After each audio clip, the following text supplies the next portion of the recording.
GuaranteeMedia.com.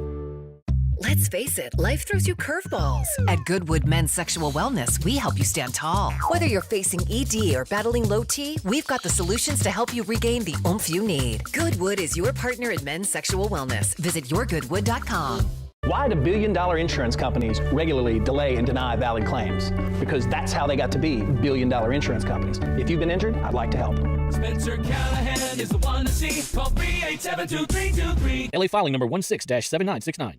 WNXX Jackson, KNXX Donaldsonville, and WDGL HD2 Baton Rouge. This hour brought to you by Spencer Callahan Injury Lawyers. LA 21 12681. Offices in Baton Rouge.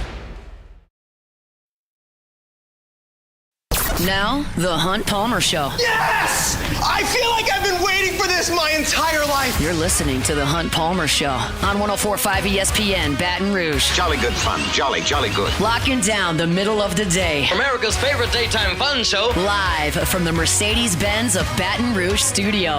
This is Hunt Palmer.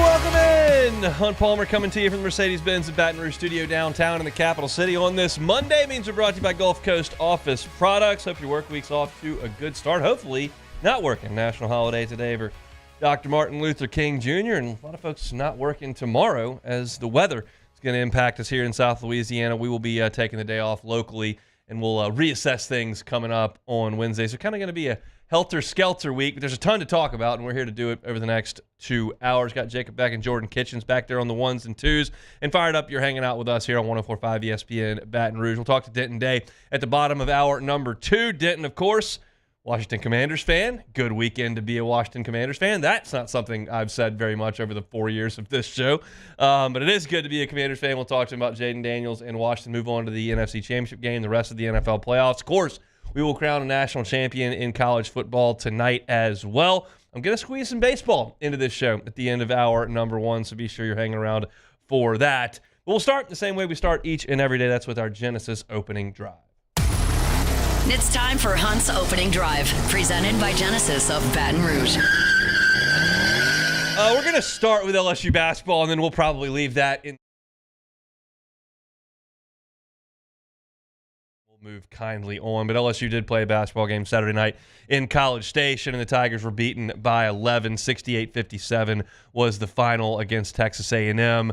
It's a game where LSU's flaws showed up in a big way, and credit Texas A&M for making that happen, but it is what it is with this team at this point. I talked about it last week. They win the game on Tuesday against Arkansas, but to do that, you needed Cam Carter to really be great offensively, and he's really the heartbeat of the offense. Without him, there's really no life, and he struggled on Saturday. He comes away with 16 points, but he was 5 of 13 from the floor, and a lot of his scoring came a little bit too little, too late.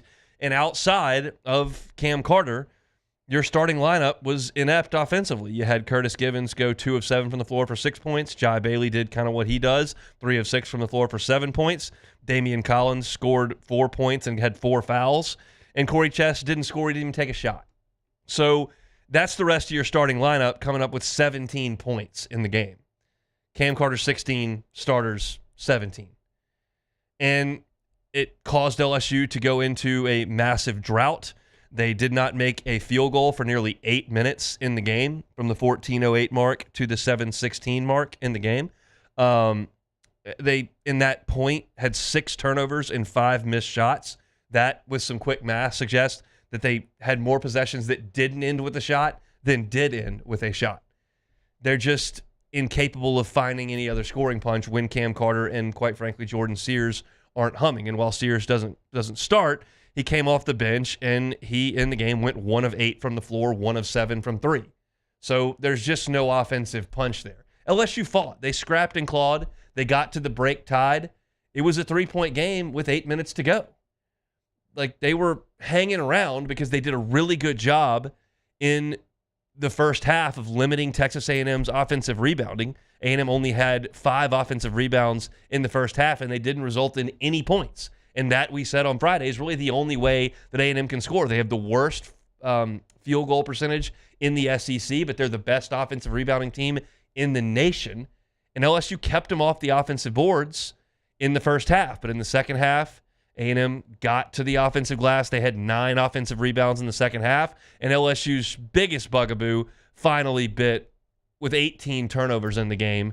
And Texas A&M was able to convert those into 19 points and pull away from LSU, who couldn't keep up offensively. Wade Taylor did return to action for Texas A&M. That's a guy who's been an all-league player twice, but he had missed some 3 games with knee tightness.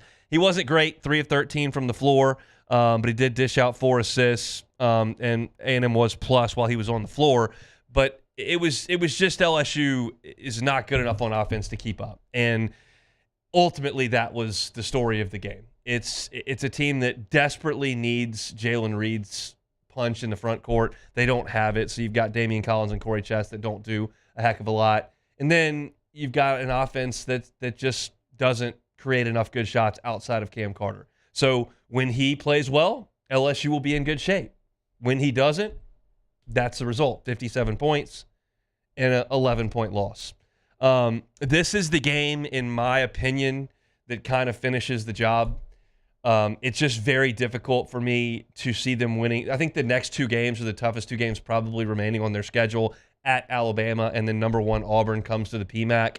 At that point, you'll be 1-6 in league play, and to really consider making the NCAA tournament. I realize that even bringing that up makes people roll their eyes at this point, because you're looking at a team that has not been all that competitive in 4 of their SEC games. But you go to 1-6, and you're trying to get to 7-11. So at that point, you'd have to go 6-5, win more than you lose down the stretch, and that's just not realistic for this LSU basketball team. I think if you could have found a way to go beat Texas A&M, who's not a great offensive team, and that you've had success against over the last couple of years, if you could find a way to win that game, I can start trying to work the numbers a little bit. But at this point, it really doesn't work. There are too many significant flaws on this team to suggest that they have the ability to turn it around. I think there will be nights where Cam Carter goes for 25 points and makes 4 or 5 threes, and at that point, you can be very competitive with some of the teams in this league. You can play with South Carolina. You can probably play with Mississippi State if it's on your home floor. You play Texas A&M again. That's a game that you can play with. You got Arkansas coming up. There are some games, if they get all the ingredients firing, that they can be competitive in. But more often than not, teams are going to do whatever they can to take Cam Carter away, make him work really, really hard. And in the end, that's what Texas A&M did, and LSU doesn't have a way. They don't have a second pitch. They don't have a counter punch. They've just got what they got, because you've got too many guys on the floor with Givens, Jai Bailey, Damian Collins, Corey Chest, Robert Miller, Derek Fountain. None of these guys can really get their own shot. None of those guys can go get you 20 points on a given day. They don't have that kind of offensive capability. So maybe you get Victorious Miller back and he can give you something. But so far in SEC play, he hasn't really shown that either. So it's really disappointing. I'm not gonna apologize for feeling pretty good about the way things went in November and in early December. I feel like there was reason for optimism with this team. But once Reed went down, that was in the Florida State game. They did enough to win that day.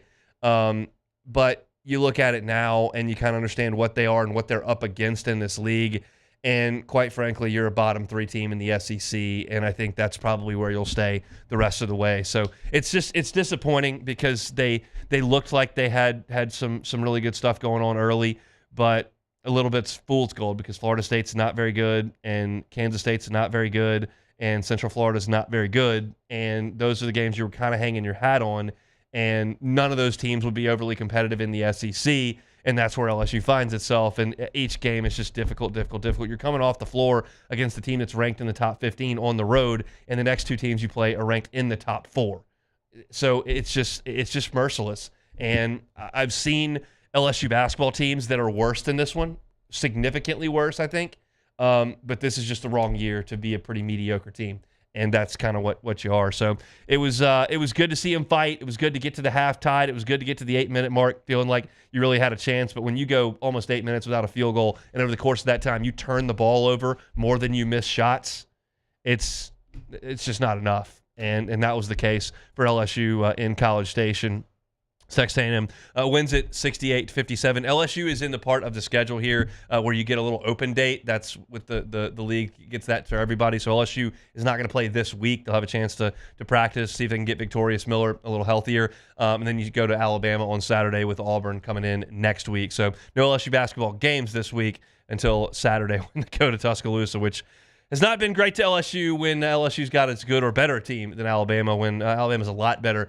It's hard to find a lot of optimism for that one, but that's the next thing up for LSU basketball coming up on Saturday. That's our Genesis opening drive, brought to you by Genesis of Baton Rouge. Still plenty to do here on this Monday edition. We're presented by Gulf Coast Office Products. All your printing, scanning, copying needs is all there at Gulf Coast Office Products. Trey Beal is an awesome dude, and they've got a fantastic company over there. If you're a business, you got printer, scanner, copier, but do you know why you have the unit that you have? Do you know what's out there? Do you know what capabilities you don't know about? That's where the expertise from the guys at Gulf Coast Office Products come in. No matter what industry you're in, they've got clients in that vertical market, whether you're in healthcare, whether you're in banking, whether you're in education, whether you're in law, whatever the case may be, they've got clients. They know what you will need over there with your printing, scanning, and copying. It's Gulf Coast Office Products. You can find them online at gcopnet.com, gcopnet.com. All right, we'll leave basketball in the rearview mirror. What a weekend it was in the National Football League. Jaden Daniels moving on to the conference championship games. Let's talk about that coming up next. The Hunt Palmer Show. Genesis of Baton Rouge, genesisofbatonrouge.com is that website. Every car on the lot is online at genesisofbatonrouge.com. Every new purchase comes with a 10-year, 100,000-mile warranty. 10-year, 100,000-mile warranty. That's some significant peace of mind there. How about 3 years of complimentary maintenance? That's all part of the buy-in at Genesis of Baton Rouge. If you haven't gotten behind the wheel of a Genesis, I just strongly encourage you to put it on your list. You may not think about it. When you think luxury vehicles, you may think of some other brands. Genesis is new to the game, but I can promise you, you'll see the difference when you sit behind that wheel with one of their brand ambassadors. If you don't have time to go to the dealership, they can come to you. Fantastic, fantastic convenience. It's all part of the process at Genesis of Baton Rouge. Check them out online, genesisofbatonrouge.com, genesisofbatonrouge.com.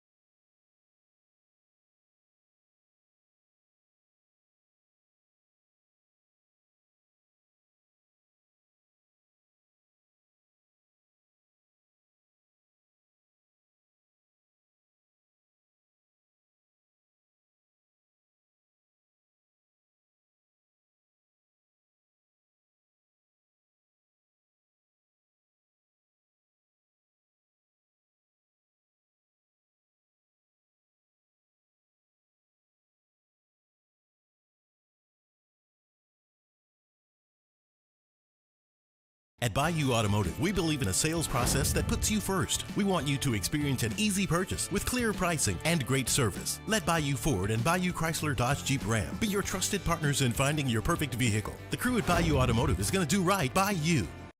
At Auctioner, we know healing is a team sport.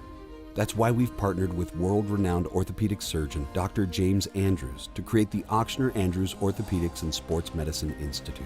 Whether you're a professional athlete or a weekend warrior, our team of specialists are dedicated to getting you back in the game. So whatever your reasons are for reaching your personal best, we've only got one: you. Auctioner Andrews Institute. Long live you.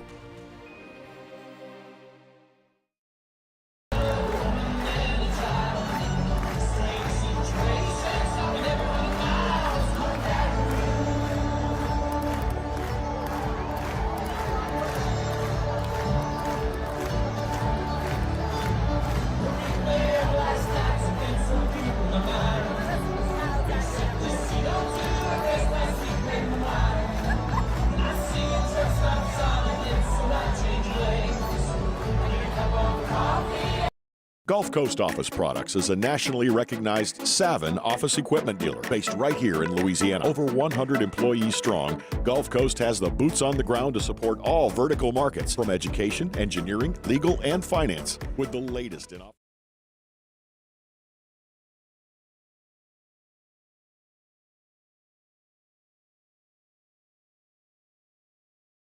562644 for Gulf Coast Office Products. I've been doing business with Luba for 25 years. They're dependable, trustworthy. It's just the attention to detail with our clients. Our folks have years and years of experience. They're highly trained professionals, but many companies have that asset. What I'd like to think makes Luba a bit different is that we use those talents in a way that... Now, the Hunt Palmer Show. Yes! I feel like I've been waiting for this my entire life. You're listening to the Hunt Palmer Show on 104.5 ESPN Baton Rouge.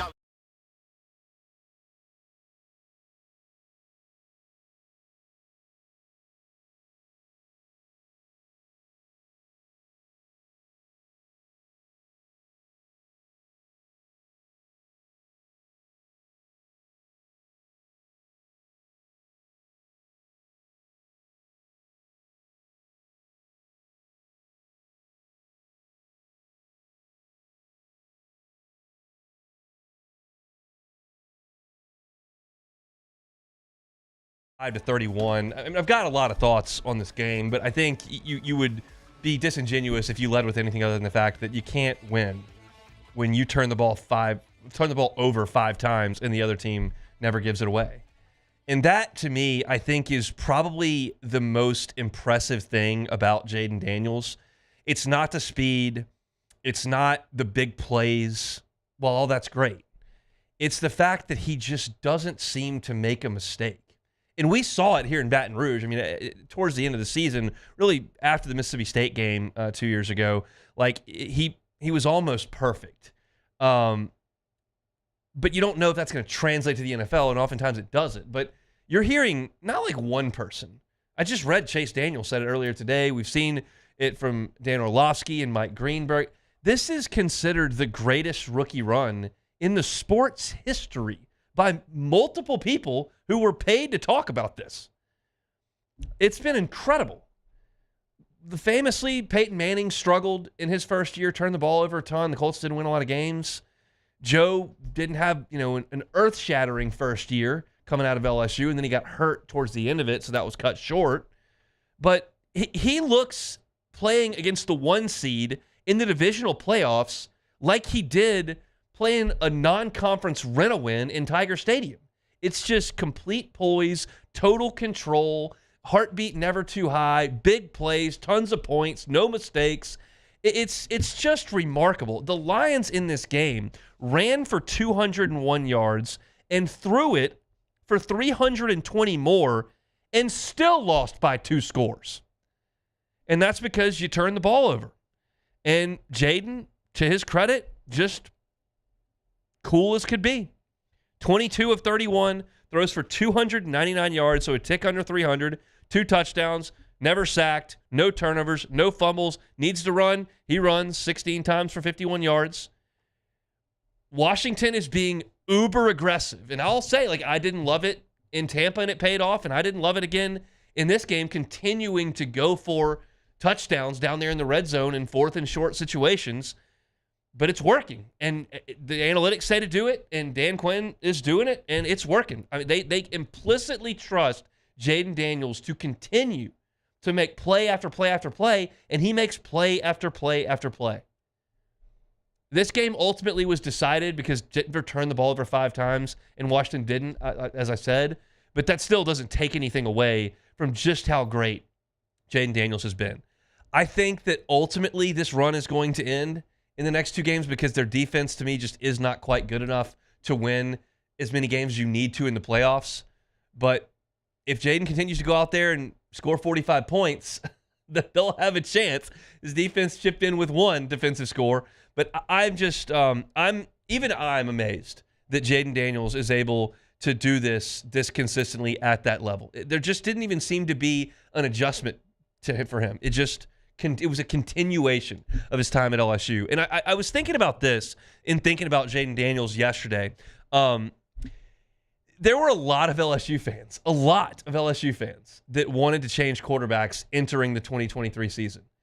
Jaden holds on to the ball too long, doesn't get it down the field. You're not using the great playmakers that you've got. Nussmeier's a gunslinger. Did you see him in that Georgia game? He'll open up the offense, and that's natural that the backup quarterback is going to be the popular guy. And yes, Jaden hadn't become the superstar that he would eventually become, so the circumstances were a little bit different. But it gave me a little bit of perspective in knowing just how difficult it is to please fans. Because you had one of the great players in the sport who became the greatest player in the college sport just months later. And a lot of people in the fan base wanted to move on. And that's just, you just have to realize that that's going to be how things work. There's always a better option. It's always somebody's fault. And fans are always looking for something that's a shortcoming. That struck me as I was thinking about this run that Jaden has been on. But he was something else in that game up there in Detroit. I'm a little bit, I'm not too involved and invested in Washington's success to completely dismiss Detroit and what those fans must feel like today. Because if you're a Lions fan, the ratio between disappointment, misery, and happiness is like 98-2. Like there's just, no matter how old the Lions fan is, if they're 14 or 68, you just haven't had much to be happy about. You got two of the greatest talents in the history of the sport, and they quit before they turned 30 because they were sick of playing for the Lions. Megatron and Barry Sanders, obviously. But there just has not been almost any optimism in that fan base for decades and decades and decades. And it was obvious all season how good they were and how great a chance they had to reach the Super Bowl for the first time and to potentially win the Super Bowl. And you get one home playoff game, and a rookie quarterback comes in and really runs you off your own field. I mean, it's a 14-point game, but it didn't really feel that close. Washington scored 28 points in the second quarter alone. And that's just a gut-wrenching way for the Lions season to ultimately end. But Jared Goff throws 3 picks. You put the ball on the ground twice. Just not gonna get it done. Cool reverse play, though. And so the question now with the Lions is what's next for Ben Johnson and what's next for Aaron Glenn. And I'm curious if Saints fans watching that game looked at that and go, I don't want Aaron Glenn. Look at that. It's, that's the lasting impression that you've got. But we'll see what happens over the next week. I think a lot of people felt like Ben Johnson and Aaron Glenn would be coaching for another week or 3.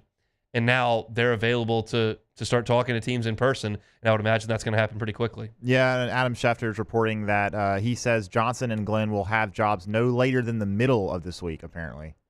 That sounds to me like the Jets want Aaron Glenn. He's going to meet with them in person. Nick Underhill of NewOrleans.football has suggested that. So I think Glenn probably tomorrow will meet with the Jets if there's an agreement there. He'll be the next head coach. If not, the report is, I guess I should say, that he would continue on to New Orleans on Wednesday. So we'll see. I'm not sure what the travel situation is going to be like with the weather that's going on down here, but Aaron Glenn will certainly be moving along, and we'll see what that means for the New Orleans Saints moving forward. I wanted to talk about the other games as well. Certainly, a lot of highlights from the weekend that was, and last night. I mean, I'll tell you all this.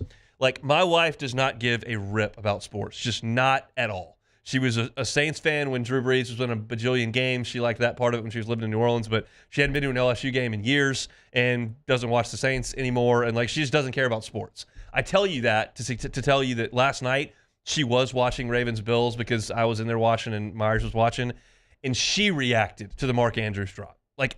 She doesn't ever care about sports. She felt horrible. That was gutting. Mark Andrews has been one of the best tight ends in the sport for years. And he puts the ball on the ground in the middle of the field in a crucial spot. Great punch play, but in a crucial spot. And then on the Mason Taylor Alabama play, they run him into the flat. Beautiful call. And he just drops it. And that's just brutal to watch. A guy who's had that much success in his career. And all I could think about last night was oh my gosh, that organization has got 60-plus players with the team in the practice squad, all those coaches, support staffers who have been lacing them up and going since August 1st. And the entire season comes down to one catch of the football, and he dropped it. Like that, the entire organization. I realize it's like a kind of a warped way to look at it and maybe a little bit dramatic, but seriously, at that point, the season's over because you didn't catch a ball that you catch 99 out of 100.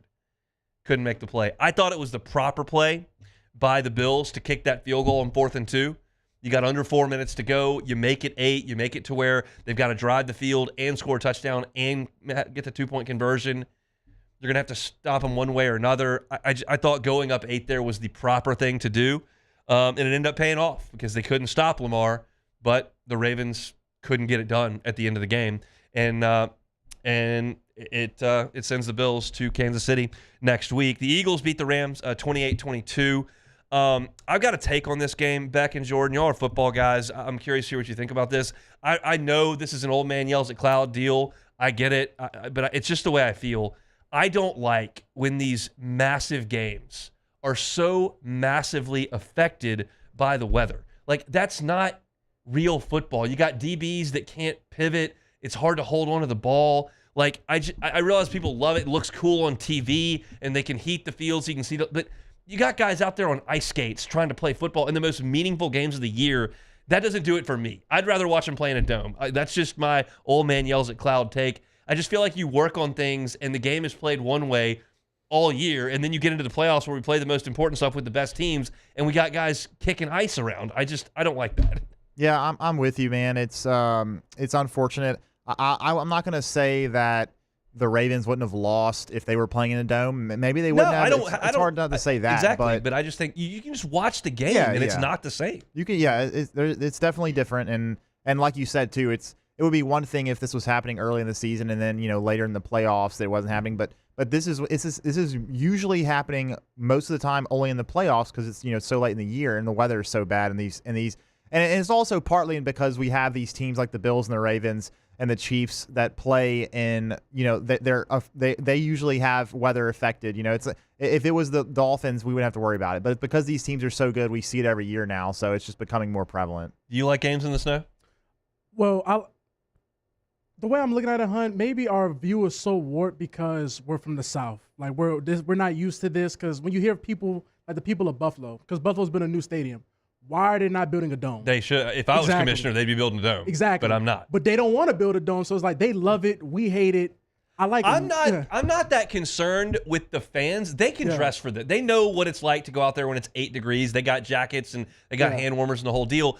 It just compromises the play to me. It does compromise the play. Got wide receivers out there trying to make breaks, and like it's ice. It just to me is I don't love it. It's not. I think it's. I don't love it either. It's the only sport that we have where we let the weather be a big deal. In a baseball game, you call it. Golf, they pull you off the course. Basketball, obviously inside. Like it's. I don't know. I'm not worried about the fans and the enjoyment of it, and they can get there and all that. In Buffalo, they want to go, shovel snow off the bleachers the day before. That's fine. But just in terms of the actual play on the field, I don't love it. It looks, and I was sure to look at the weather forecast for Philly coming up on Sunday with Washington going there. It is going to be cold. It's going to be like the 20s. That's fine. It is not going to snow, so it's we're going to get reasonable weather conditions in that game. The Chiefs beat the Texans in the early Saturday game, 23-14. Just classic Chiefs football. It was not the prettiest thing you've ever seen in your life. But Mahomes made the plays he needed to. Kelsey scores a touchdown because he always scores a touchdown. Mahomes throws for 177 yards, but the Chiefs' defense is awesome. And they held Houston down, held them to 14 points. Mixon never really got going. His long carry of the day was 13 yards. And Stroud, was okay, but he got sacked 8 times because the Chiefs are awesome on defense. And they've done so much credit goes to the Chiefs because we talk all the time about how hard it is to build the team once you dump the massive contract on the quarterback. The Bengals had Burrow on the rookie deal. They go to the big contract. Defense takes a huge step back. They fire the defensive coordinator. They've got to figure out how to work that roster with Burrow and Chase making massive amounts of money. Mahomes gets the huge deal. And what does Kansas City do? Well, they got to get rid of Tyreek Hill, and there are some weapons that go by the wayside, but they build an incredible defense. That is great organizational strength. It's great vision, and it's paying off. None of these wins look pretty, and you look up, and I'm not going to count the last week when they sat everybody. They're 15-1. It's 16-1 now. 16-1 is incredible in the NFL, and the Chiefs deserve a ton of credit for that. So be an awesome matchup between Josh Allen and Patrick Mahomes in Kansas City, and we'll get Jaden up in Philly next week. So cool stuff in the NFL. I think it's been awesome. There's a pretty big game tonight in college football. Let's talk about the national final when we come back. The Hunt Palmer Show. At Bayou Automotive, we believe in a sales process that puts you first. We want you to experience an easy purchase with clear pricing and great service. Let Bayou Ford and Bayou Chrysler Dodge Jeep Ram be your trusted partners in finding your perfect vehicle. The crew at Bayou Automotive is going to do right by you.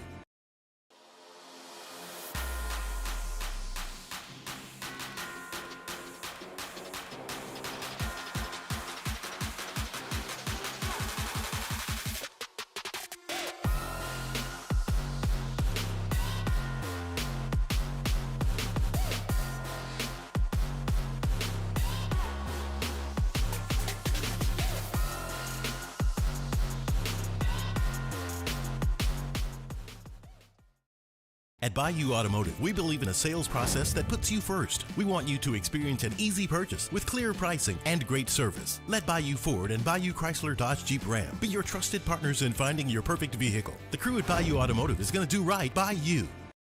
Dylan Cruz here to tell you about Six Rings Baseball and Softball Camp. If you live on the North Shore and play ball, go to Six Rings Camps with former LSU assistant coach Dan Canaveri. His knowledge is second to none, and your child will improve and have fun doing it. Camps are held at Coquille Park and Six Rings Academy in Covington with 4 sessions over the summer. Full day and morning only sessions are available from ages 7 to 13. Go to sixringsbaseball.com or call 985-206-9096. Learn the game to love the game. Breck teamed up to reimagine your parks, and you imagined big. With your help, we went to work, creating 12 beautiful community parks across the parish. A family-sized water park, miles and miles of trails, and parks just for your dogs. There are more places to splash, to explore, to run wild, and even soar. You imagined, we delivered. Gold. Breck, your #1 park system in the nation. Jerry and Benny Payne began Central Plumbing Company out of their driveway in Tanglewood Subdivision. 50 years later and 4 generations down the road, we continue to serve Baton Rouge and the surrounding areas for all of their plumbing needs. Residential, commercial, industrial, or hospitality, Central Plumbing is here 24/7, 365. We want to thank our customers, family, and friends for 50 years of success. And looking forward to 50 more. At Auctioner, we know healing is a team sport. That's why we've partnered with world-renowned orthopedic surgeon Dr. James Andrews to create the Auctioner Andrews Orthopedics and Sports Medicine Institute. Whether you're a professional athlete or a weekend warrior, our team of specialists are dedicated to getting you back in the game. So whatever your reasons are for reaching your personal best, we've only got one: you. Auctioner Andrews Institute. Long live you. Gulf Coast Office Products is a nationally recognized Savin office equipment dealer based right here in Louisiana. Over 100 employees strong, Gulf Coast has the boots on the ground to support all vertical markets, from education, engineering, legal, and finance. With the latest in office technology, from desktop to production segment units, Gulf Coast and Savin have the perfect fit for you. Call 225-756-2644. That's 756-2644 for Gulf Coast Office Products. I've been doing business with Luba for 25 years. They're dependable, trustworthy. It's just the attention to detail with our clients. Our folks have years and years of experience. They're highly trained professionals. But many companies have that asset. What I'd like to think makes Luba a bit different is that we use those talents in a way that... This is the Hunt Palmer Show, brought to you by Gulf Coast Office Products.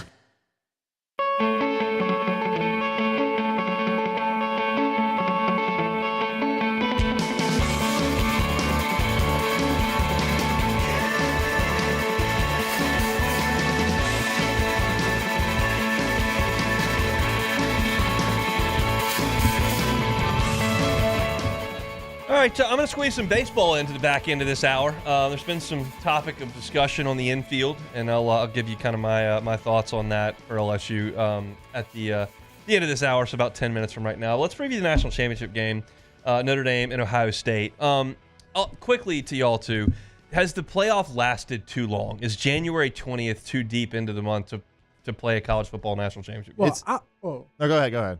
Yes, 100%. Yes, I hated that it's so long. It's felt very long, to be honest with you. Like, it feels like the playoffs started a month and a half ago.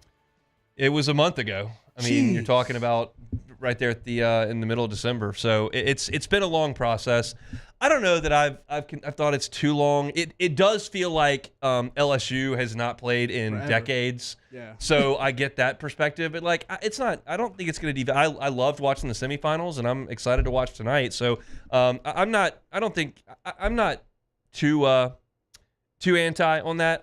I'm excited to watch the game tonight. I do have strong feelings on the game, and I think that that's not going to be a surprise to most of you that have listened to me. I'm the anti-Hester here, and we'll both die on the hills. I like 4 stars. I like 5 stars. I like first-rounders, and I think Ohio State's got a ton of them, and I don't think Notre Dame has very many of them. I was looking at ESPN's top 5 players at every position for this coming draft. And obviously that doesn't include guys that are younger. So it's not a perfect metric. It's just the guys that are draft eligible this year. But Ohio State, guys that are top 5 in this coming draft at their position, you got Travion Henderson and Quinshon Judkins at running back. You've got Emeka Egbuka at defensive end. You've got Josh Simmons at offensive tackle, Donovan Jackson at offensive guard, Seth McLaughlin at center, even though he's not playing, so this one doesn't count. But you've got, and I can't say this guy's name, JT Tuimoiau on the edge, whatever. He's in the top 5 edge players. Buka's a receiver, isn't he? I thought, though. Yeah. He's a defensive end. Yeah. And then you've got Jack Sawyer at linebacker and Tyleek Williams at defensive tackle. That's 1, 2, 3, 4, 5, 6, 7, 8 guys that will play in this game that are the top 5 of their position for this coming draft. That doesn't even include Caleb Downs at safety. That doesn't include freak show wide receiver Jeremiah Smith. So, like, they've just got all these guys all over the field. Notre Dame has Benjamin Morrison at corner and Xavier Watts at safety, who's plagued with a shoulder injury. They've only got 2. It's 8-2, and I'm not even counting the best player on Ohio State's team, who's a freshman, isn't draft eligible for 2 years, and then Caleb Downs, who might be the second best player on the team, and he's not eligible until next year. So, like, there's just too many dudes on this Ohio State team. Listen to this. Ohio State is number 1 in the nation. Number 1 in the nation in the following categories on defense. Points allowed per drive, yards per play allowed, yards per drive given up, percentage of plays that go for 10-plus yards, red zone touchdown rate against, yards per drop back, and sacks per drop back. They're the best in the country. Red zone, sacks, coverage, yards, drives, points. They're the best because they got the best dudes. And I just cannot get the image of Riley Leonard against Georgia or in the semifinal out of my head for this game. I cannot imagine that Riley Leonard is going to be able to keep up with Ohio State's offense playing against this Ohio State defense. His best passing game this year is 229 yards against Stanford. He oftentimes throws for like $170. And I get it. Like, you could look at this and go, well, that's not Notre Dame's identity to throw it all over the place and score a bunch of points. They have a great defense. They have physical offensive line. They got 2 really good running backs. They want to give it to Jeremiah Love, and they want to get downhill, and that's how they win. They don't need Riley Leonard to keep up with guys. Okay, that's fine, but when you're playing against this front and you're playing against this defense, I don't think you're just going to be able to turn around and hand it off and grind the clock and go on these long 14-play drives that take 6 minutes plus. Like, you're going to have to hit some plays. You're going to have to convert some third downs. And I just don't think Riley Leonard's very good. I know he's gritty. I know he's tough. I know he runs for 4 yards a lot on 3rd and 3. But I think you got to go score to beat Ohio State. And I just can't see Notre Dame doing that. So I like Notre Dame's defense. I believe they've got an elite defense. That defense would play in the SEC. That defense would play in the Big Ten. That defense belongs on the big stage. I just don't think Notre Dame's offense can do it. And I think they caught a break with Carson Beck not being available in the Sugar Bowl. And I just think that Ohio State's going to get things humming tonight, and I don't think that Notre Dame can keep up. I think it's somewhere in the neighborhood of 30-16, something like that. I would lay the points with Ohio State. That's the opposite of what the sharp money in Vegas is doing right now. I was talking to Moscona earlier today. He's up there in his office kind of prepping for his show. He may use this statistic later, but there's some sort of app where you can see where the sharp money, the respected money in Vegas is coming in. And the vast, vast majority of that, I think upwards of 90%, is on Notre Dame catching the 8.5. I don't know where Notre Dame money line is coming in from sharp money, but I just can't see it. Maybe they can keep it close with that defense, but I don't think so. And I've doubted Notre Dame all the way, and I'll keep doing it, and they may prove me wrong. I know there are a lot of LSU fans who are heavily invested in Notre Dame not winning. I don't really care, but I just think Ohio State's a lot better. I like the 4- and 5-star recruits. I like the first-round picks. I think that's what Ohio State did when they saw Michigan separate and win that national championship. Their boosters stood up and said, we're not dealing with this. They go to the SEC. They get Caleb Downs. They go to the SEC. They get Quinshon Judkins.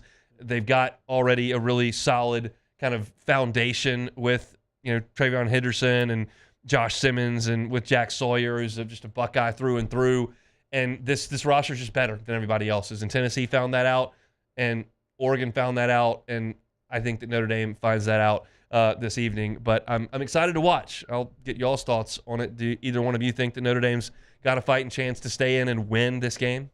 Not really. If you just look at, we can just look at the path that Notre Dame has had so far in this playoff. They played Indiana, who was just overmatched in that game. And no 4- and 5-star recruits, no first-round picks. And then they played Georgia, who was down a quarterback. Yep. And that was very apparent. I mean, Georgia only put 10 points up. And then the Penn State game, that was a pretty impressive performance by Notre Dame in that game. Penn State has some guys. They have players that are going to be in the NFL in the next few years. And so that was a good win for Notre Dame. And Leonard made a couple throws. He did. In that game. He did. He turned it over a couple times, but he made some throws. But Ohio State, to me, has more talent than Penn State does.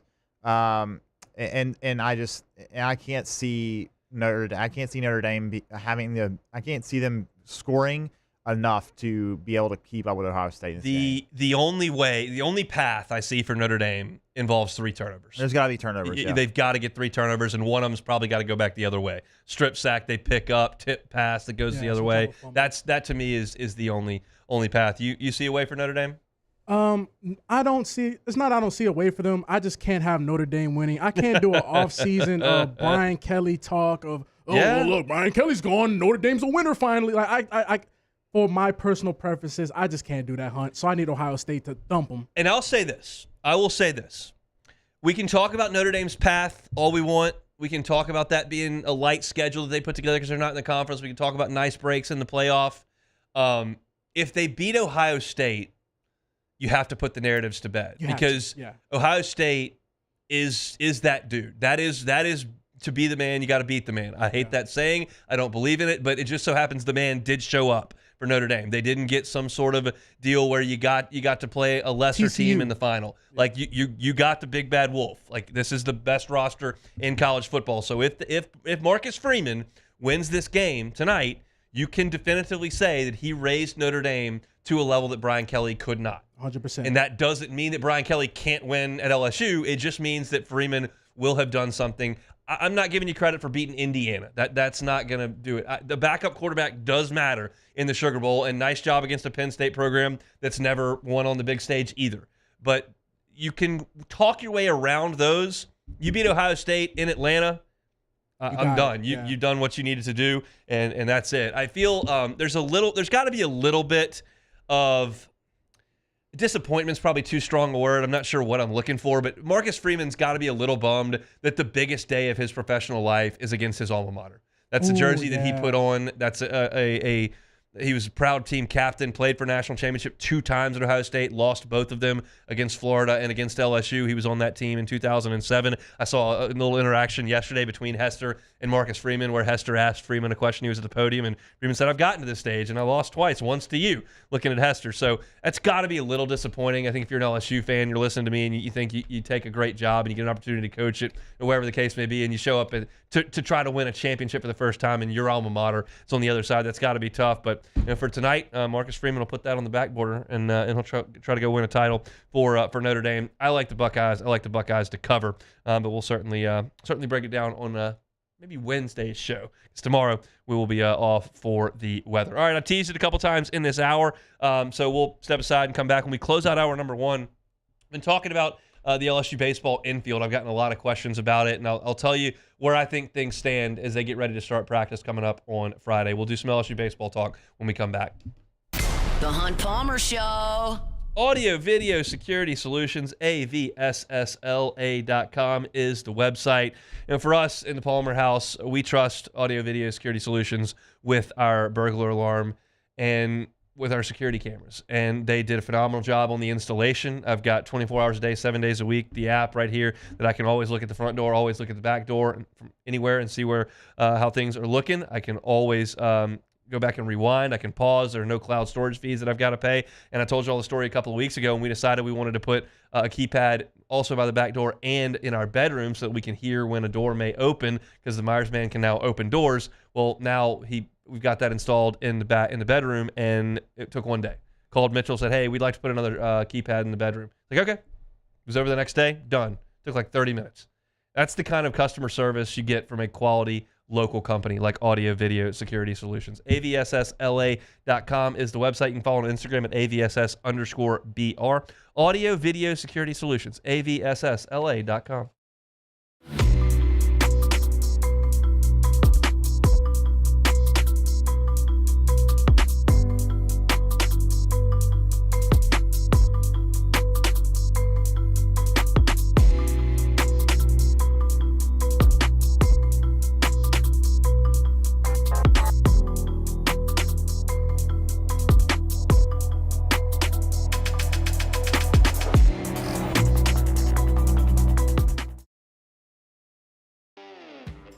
Got chores that need some extra muscle, but a large piece of equipment is overkill?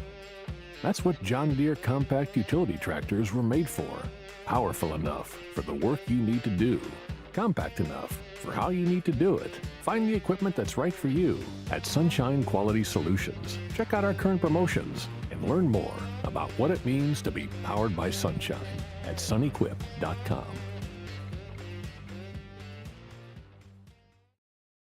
Breck teamed up to reimagine your parks, and you imagined big. With your help, we went to work, creating 12 beautiful community parks across the parish. A family-sized water park, miles and miles of trails, and parks just for your dogs. There are more places to splash, to explore, to run wild, and even soar. You imagined, we delivered. Gold. Breck, your #1 park system in the nation. Dylan Cruz here to tell you about Six Rings Baseball and Softball Camp. If you live on the North Shore and play ball, go to Six Rings Camps with former LSU assistant coach Dan Canaveri. His knowledge is second to none, and your child will improve and have fun doing it. Camps were held at Coquille Park and Six Rings Academy in Covington with 4 sessions over the summer. Full day and morning only sessions are available from ages 7 to 13. Go to sixringsbaseball.com or call 985-206-9096. Learn the game to love the game. At Bayou Automotive, we believe in a sales process that puts you first. We want you to experience an easy purchase with clear pricing and great service. Let Bayou Ford and Bayou Chrysler Dodge Jeep Ram be your trusted partners in finding your perfect vehicle. The crew at Bayou Automotive is going to do right by you. Jerry and Benny Payne began Central Plumbing Company out of their driveway in Tanglewood subdivision. 50 years later and 4 generations down the road, we continue to serve Baton Rouge and the surrounding areas for all of their plumbing needs. Residential, commercial, industrial, or hospitality, Central Plumbing is here 24/7, 365. We want to thank our customers, family, and friends for 50 years of success. And looking forward to 50 more. At Auctioner, we know healing is a team sport. That's why we've partnered with world-renowned orthopedic surgeon Dr. James Andrews to create the Auctioner Andrews Orthopedic. You're listening to The Hunt Palmer Show, brought to you by Gulf Coast Office Products.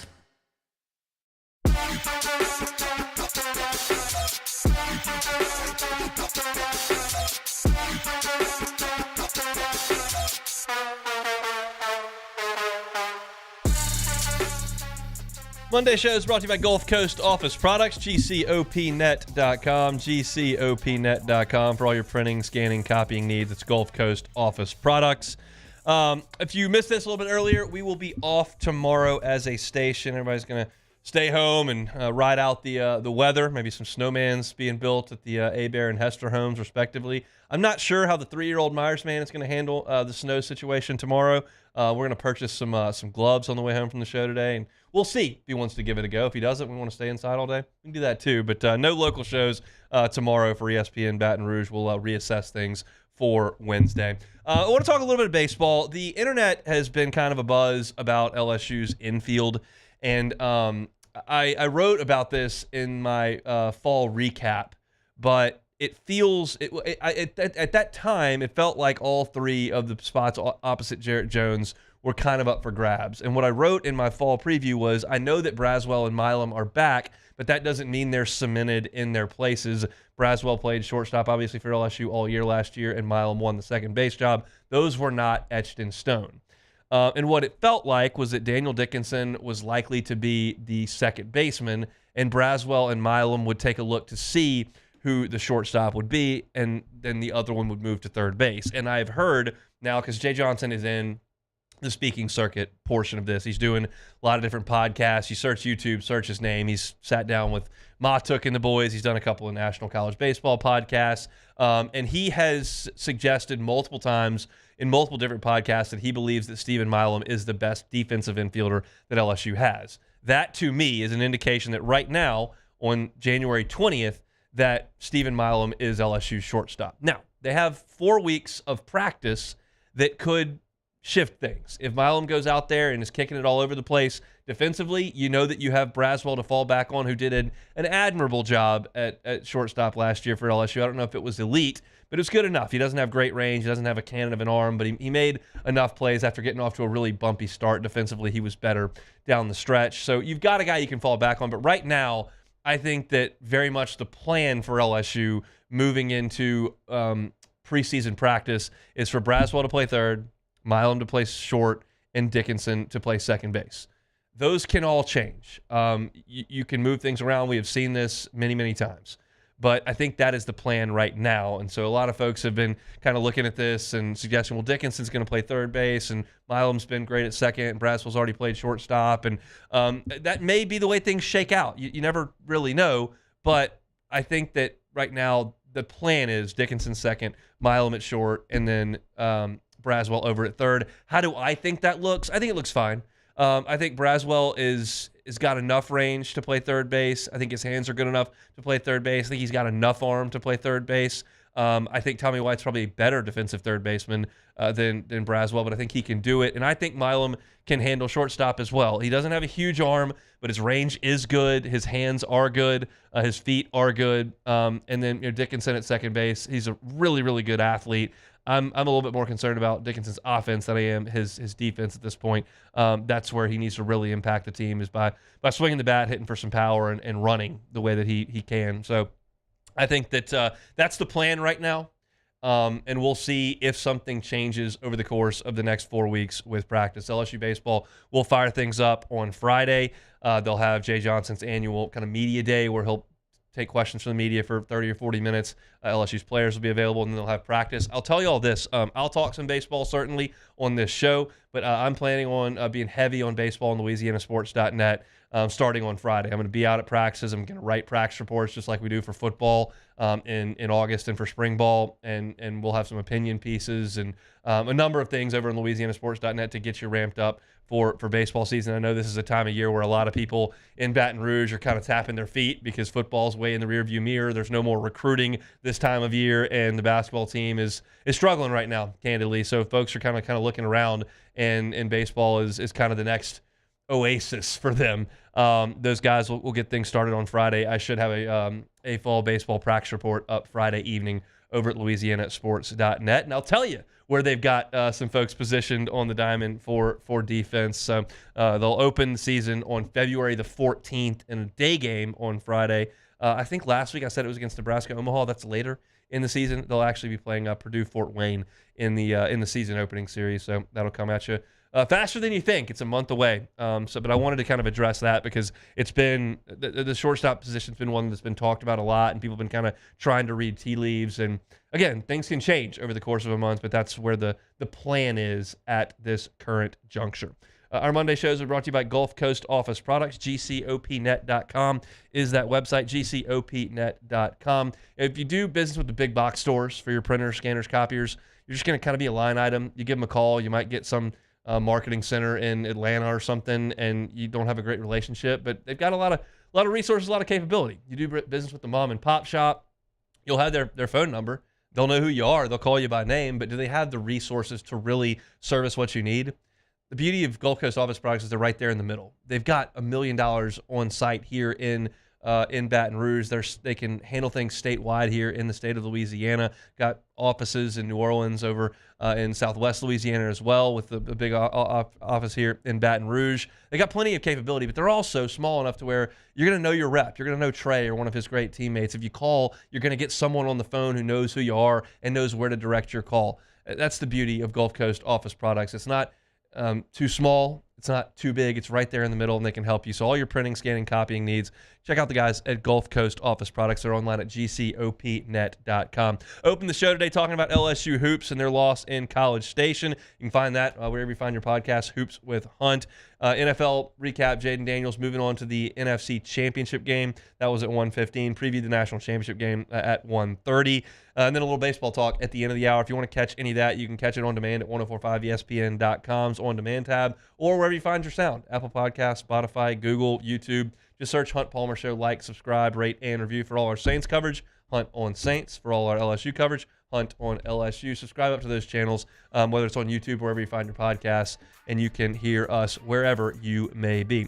Hour 2 is coming at you. We're going to talk about the Saints. What's next for them? This is a big week where you're going to see some NFL head coaching vacancies filled. What's that for the Saints? And Denton Day talking Commanders and National Championship game at the bottom of hour number 2. Don't go anywhere. It's the Hunt Palmer Show. The Hunt Palmer Show.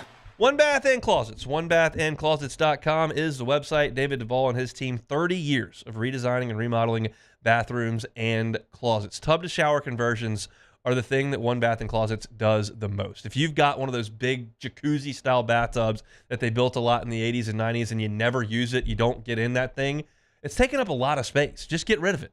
Take it out, put in a gorgeous glass walk-in shower. Totally transforms the look and the functionality of your bathroom. Add some value to your home as well. We use the bathtubs in our house. Marsman's in there every evening. But if you don't use your bathtubs, get rid of them. Tub to shower conversions. If you're thinking, not a great time to pay for that right now, well, they've got financing options available for you. 0% for 15 to 18 months if you qualify. Go to the website, onebathandclosets.com. Start that process with a free consultation with David Duvall and his team. It's One Bath and Closets. You can find them online at onebathandclosets.com, onebathandclosets.com. At Bayou Automotive, we believe in a sales process that puts you first. We want you to experience an easy purchase with clear pricing and great service. Let Bayou Ford and Bayou Chrysler Dodge Jeep Ram be your trusted partners in finding your perfect vehicle. The crew at Bayou Automotive is going to do right by you. At Auctioner, we know healing is a team sport. That's why we've partnered with world-renowned orthopedic surgeon Dr. James Andrews to create the Auctioner Andrews Orthopedics and Sports Medicine Institute. Whether you're a professional athlete or a weekend warrior, our team of specialists are dedicated to getting you back in the game. So whatever your reasons are for reaching your personal best, we've only got one. You. Auctioner Andrews Institute. Long live you. The Windsor Senior Living Community in Mandeville, Louisiana is a beautiful, vibrant apartment community geared toward seniors. They are nestled right in the heart of Mandeville, where seniors live a more carefree lifestyle in spacious apartments with the peace of mind that comes from having a little extra help. Call the Windsor at 985-624-8040 to schedule a lunch and tour. Come see how the Windsor can be your passport to peace of mind. Breck teamed up to reimagine your parks, and you imagined big. With your help, we went to work, creating 12 beautiful community parks across the parish. A family-sized water park, miles and miles of trails, and parks just for your dogs. There are more places to splash, to explore, to run wild, and even soar. You imagined, we delivered. Gold. Breck, your #1 park system in the nation. I've been doing business with Luba for 25 years. They're dependable, trustworthy. It's just the attention to detail with our clients. Our folks have years and years of experience. They're highly trained professionals, but many companies have that asset. What I'd like to think makes Luba a bit different is that we use those talents in a way that truly is dedicated to serving the needs of the folks who depend on us. Got chores that need some extra muscle, but a large piece of equipment is overkill? That's what John Deere compact utility tractors were made for. Powerful enough for the work you need to do. Compact enough for how you need to do it. Find the equipment that's right for you at Sunshine Quality Solutions. Check out our current promotions and learn more about what it means to be powered by sunshine at sunequip.com. Dylan Cruz here to tell you about Six Rings Baseball and Softball Camp. If you live on the North Shore and play ball, go to Six Rings Camps with former LSU assistant coach Dan Canaveri. His knowledge is second to none, and your child will improve and have fun doing it. Camps were held at Coquille Park and Six Rings Academy in Covington with 4 sessions over the summer. Full day and morning only sessions are available from ages 7 to 13. Go to Six. This is SportsCenter. I'm Christine Lisi. 150 days after the college football season began on August 24th, it all comes down to Notre Dame and Ohio State in the CFP National Championship game. Fighting Irish running back Jeremiah Love, dealing with a knee injury, has proclaimed himself 100% ready to go. He's just one key for Notre Dame tonight, says ESPN college football analyst Sam Acho. You have to be able to run the ball on a stout Ohio State defense, and then after you finish running the ball, sure, take your shots, but then when you're on the defense side of the ball, you have to be able to stop the run. Those are the fundamentals of any type of football. Fighting Irish and Buckeyes, 6:30 Eastern, ESPN Radio and ESPN. Lions coach Dan Campbell believes his team's Super Bowl window is still open, said the team will come back stronger from the season-ending NFC divisional playoff loss to the Commanders, learn from it, and only be better. NBA, Pistons leading the Rockets 46-45 second quarter. Grizzlies up 19-13 on the Timberwolves in the first. Hornets beat the Mavs 110-105, 33 for Kyrie Irving in the loss. NHL, Sharks leading the Bruins 3-2 after 2.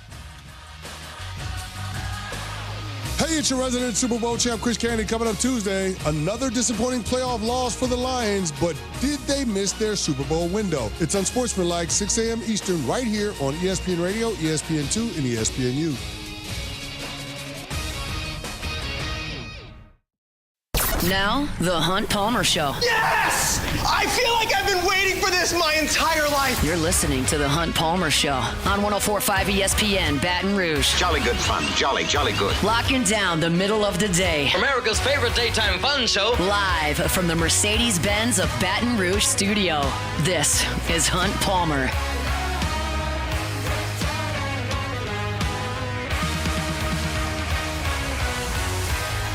Hour number 2, Monday edition of the Hunt Palmer Show, presented by Gulf Coast Office Products. Denton Day at the bottom of the hour. His Washington Commanders are heading to the NFC Championship game. We'll talk about that and certainly preview college football's national championship game, which is tonight at 6:30. Just got to look at the uniforms for tonight. Ohio State will be in their white jerseys. Notre Dame will be in navy. That's going to be a very, very aesthetically pleasing looking football game this evening. Looking forward to it. We talked about it back in hour number 1. This is going to be a wild week in the NFL hiring circles. 2 names that are on just about everybody's list, Ben Johnson and Aaron Glenn, are now available to interview in person. They're going to fly around the country and do that over the next couple of days. And there are reports that are suggesting that Aaron Glenn will meet with the Jets in person tomorrow. They may strike up a deal. There have been some rumors circulating that Glenn prefers the Jets job to New Orleans.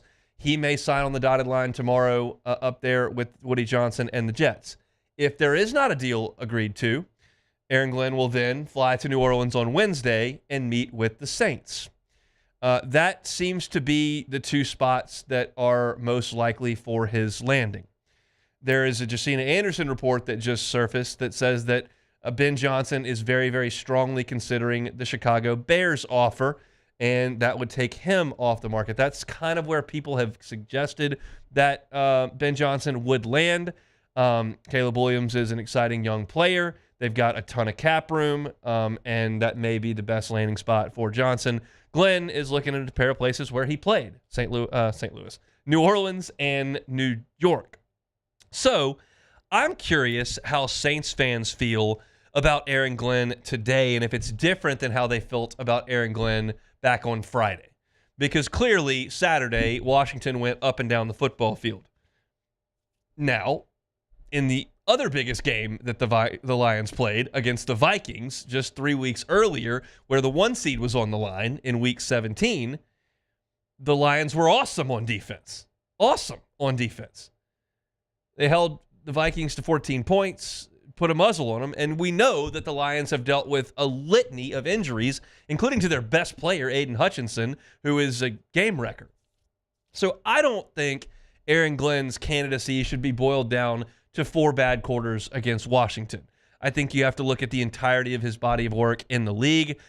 He hasn't been a coordinator that long, just got his shot in Detroit, but I think he's done a pretty good job there. And by all accounts, he is an incredible leader of men and culture builder and all the things that you look for in a quality head coach. And we'll see if he is hired as the Saints, if he decides to be like Dennis Allen and run his own defense, or if he wants to hire a defensive coordinator and be more of the CEO type. I'm not sure what Aaron Glenn's future is from that perspective, if and when he gets his first head coaching job this week. But again, I'm not one that's going to sit there and look at that game on Saturday and go, man, this guy can't coach at all. That's not – I think Jaden's playing pretty well. I think the Lions have had a lot of injuries, and I don't think it was his best 3 hours at the office. But when your offense gives the ball away 5 times and you're consistently put in that position on defense, it's pretty tough to handle yourself, especially against a Commanders offense that's been cooking as well as anybody in the league. So I think there's a reasonable chance that Aaron Glenn becomes the Saints head coach, but I think we really find out tomorrow. If he doesn't agree to terms with the Jets tomorrow, it feels like that's probably your answer. Because I think the Saints want to hire Aaron Glenn. That's just the way it feels like from the outside. So we'll see how that progresses over the next 48 hours. There are more sources that are indicating to Jordan. Let's see, that's the Jets part. I wanted to talk about Mike Kafka as well as Anthony Weaver. There's been reports that Mike Kafka and Anthony Weaver are both expected to be in New Orleans with the Saints tomorrow and Wednesday. Now, I don't know what the weather has to do with all that. So that's usually not something we have to deal with in this part of the world. But right now that is an issue. I don't know what the flight situation is, but you got private plane, and we'll see kind of how things work. I think that at the very least they should be able to conduct that by Wednesday or Thursday. And that's, again, why this feels like it's a big week to talk with those guys and potentially hire your head coach. I don't have strong feelings about Mike Kafka and Anthony Weaver because they've been kind of low-profile guys in the NFL. Glenn, although he's never been a head coach, is playing with America's sweetheart in the Lions with Dan Campbell, and they've created a culture there that has never really existed. And I feel like Glenn's kind of been front and center, and Ben Johnson the same way. These two guys have kind of been in obscurity because, let's be candid, like the Giants have been terrible while Mike Kafka's been there as assistant head coach handling the offense. And the Dolphins have just been kind of okay. And when you talk Dolphins, you think McDaniel with the sweatpants, you think Tua, think the concussions, Tyreek Hill scoring a bunch of points. You don't really think about the Lions defense. I mean, the Dolphins defense. So I hadn't considered them strongly initially. And I feel like those would be relatively weak hires in my estimation if they were to come to pass. I know that the Saints have had an extended relationship with Mike Kafka and have targeted him for a while. And Weaver was a new name on this radar coming like 2 weeks ago that I hadn't given a lot of thought to. I'll dive more deeply into those two should they be announced as the Saints' new head coach. But those feel like underwhelming names to me at this point. Last name on this list is Mike McCarthy. The Saints are now connected to him, have reached out to him, are expected to interview him. And to me, I gave you my thoughts on Mike McCarthy last week. I think that would be a strong hire. I get it. He hasn't had a lot of success in the playoffs. I get it. He hasn't won a Super Bowl in nearly 15 years, and that was with Aaron Rodgers. I get all that stuff. But you give me a guy who has had as much success as he has had, who has won as many games as he has at 2 different stops with 2 different franchise quarterbacks, that's a guy who knows how to win football games. And I think the Saints could do a lot worse than Mike McCarthy at this point. I get it. You want the young, new guy who might be the next big home run, and maybe Mike McCarthy's a little bit stale. I understand that point of view. I just disagree. I think you're hiring a guy that you know has the ability to shepherd an organization and to win football games, a lot of them. 12-5 or 12-4, 3 years in a row. 12 wins, 3 years in a row. That's loud to me. And Mike McCarthy pulled that off before Dak Prescott got hurt this year. So I'm pro McCarthy. I understand Glenn. You start to talk about Kafka and Weaver is where you start to lose me a little bit. So that's kind of where things sit here early in this week. It feels like the Saints could very well have a coach this week. Here's my other prediction on a name that I haven't said anything. If the Saints don't hire a head coach this week, I think the next Saints head coach is Joe Brady. If the Saints do hire a head coach this week, I think the next head coach of the Saints is Aaron Glenn. I think we get our answer on Wednesday, or we know that it's Joe Brady. That's kind of the way that this feels. It was the early portion of this was name gathering. We got confirmation of some Zoom interviews. We understand where the net was cast. I think it starts reeling in this week. That's the Lions' loss expedited this entire thing league-wide. That's what I think. We've already gotten the one domino that we think was going to fall. That was Vrabel going to New England. Everybody's targeted Ben Johnson to Chicago. That may happen in the next 24 hours. And then I think the Saints are next. I don't know what's going on in Las Vegas. But I think that's where we are with this thing. So if you're looking for our Saints content, you can find it on YouTube, Hunt on Saints. Jordan, you've been anxiously listening to everything I have to say about this Saints interview process. Give me your thoughts as the black and gold blood in the room. Well, I'm with the Aaron Glenn. I like Aaron Glenn. I love it. Did but Saturday at the same not time, make you salty about that? Not really, because like you said, Jared Goff and Jameson Williams what was that last throw? What was that? Not great. Yeah, why are we calling a trick play down 10? But whatever. I just don't want to keep going in the same direction of having another defensive-minded head coach. We just had that. Why not do something different? Why not spark it up? I get it. Our defense is not great. Offense is not great either. Okay, we're not great. Yeah, we're nothing's great, right? You're dealing with poop basically at this point. So also the problem is we don't have a young quarterback. So I get it. Nope. Why would I want to be an offensive-minded head coach and we don't have a young quarterback to build with? So I told you Friday, I'm okay with Mike McCarthy. Anthony Weaver and whoever the other guy is, please don't even show up. Like, don't even show up. Y'all have no skins on the wall. I don't even know who you guys are. Yeah. But Aaron Glenn, I don't know why he wants to deal with whatever Johnson, Woody Johnson, Brick Johnson, all the Johnsons up there with the Jets. I don't know why you want to deal with that. But then you got Mickey Loomis on the other hand, so I get it. Aaron Glenn, we would like you, but I would not be losing sleep if we get Mike McCarthy. We'll see. I think we get our answer here coming up in the next few days. All right, let's step aside and come back. I got 15 minutes. We'll chat with Denton Day about the college football national final. It's all coming at you on a Monday edition of the Hunt Palmer Show. The Hunt Palmer Show. Genesis of Baton Rouge, genesisofbatonrouge.com is the website. Every car on the lot is online at genesisofbatonrouge.com. Safety important to you? Probably, if you're buying a new vehicle.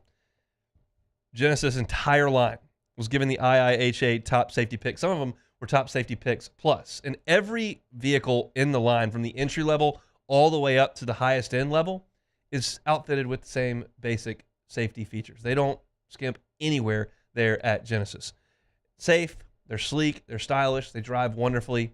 It's a phenomenal line of vehicles. And if you haven't given Genesis a chance, get on by and see them. They're at Airline near Piku. They're across from Women's Hospital.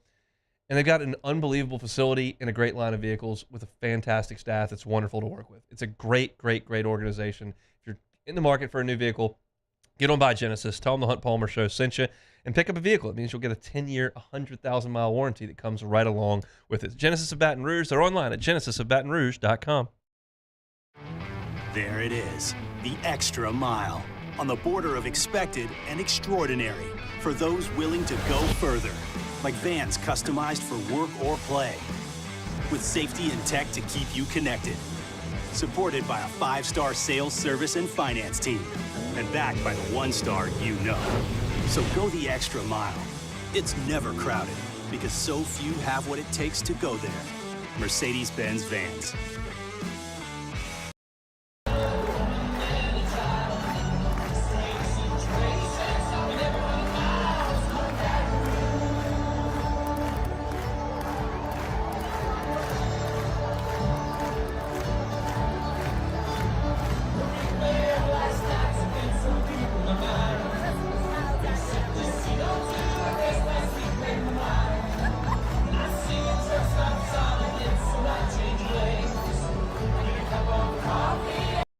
At Auctioner, we know healing is a team sport. That's why we've partnered with world-renowned orthopedic surgeon Dr. James Andrews to create the Auctioner Andrews Orthopedics and Sports Medicine Institute. Whether you're a professional athlete or a weekend warrior, our team of specialists are dedicated to getting you back in the game. So whatever your reasons are for reaching your personal best, we've only got one: you. Auctioner Andrews Institute. Long live you. Gulf Coast Office Products is a nationally recognized Savin office equipment dealer based right here in Louisiana. Over 100 employees strong, Gulf Coast has the boots on the ground to support all vertical markets from education, engineering, legal, and finance. With the latest in office technology from desktop to production segment units, Gulf Coast and Savin have the perfect fit for you. Call 225-756-2644. That's 756-2644 for Gulf Coast Office Products. Breck teamed up to reimagine your parks, and you imagined big. With your help, we went to work, creating 12 beautiful community parks across the parish. A family-sized water park, miles and miles of trails, and parks just for your dogs. There are more places to splash, to explore, to run wild, and even soar. You imagined, we delivered. Gold. Breck, your #1 park system in the nation. I've been doing business with Luba for 25 years. They're dependable, trustworthy. It's just the attention to detail with our clients. Our folks have years and years of experience. They're highly trained professionals. But many companies have that asset. What I'd like to think makes Luba a bit different is that we use those talents in a way that truly is dedicated to serving. This is the Hunt Palmer Show, brought to you by Gulf Coast Office Products.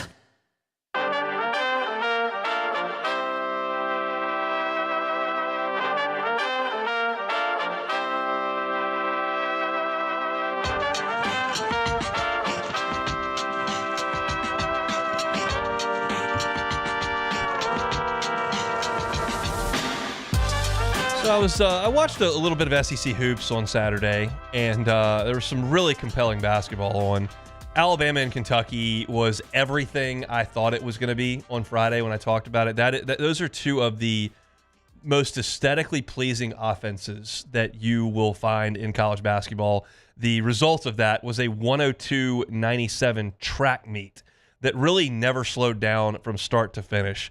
Alabama comes out with the win at Rupp. Alabama shot 34 free throws in this game. That is a remarkable job of getting to the line. They shot the three better, certainly, than they did back in their loss on their own floor to Ole Miss earlier in the week.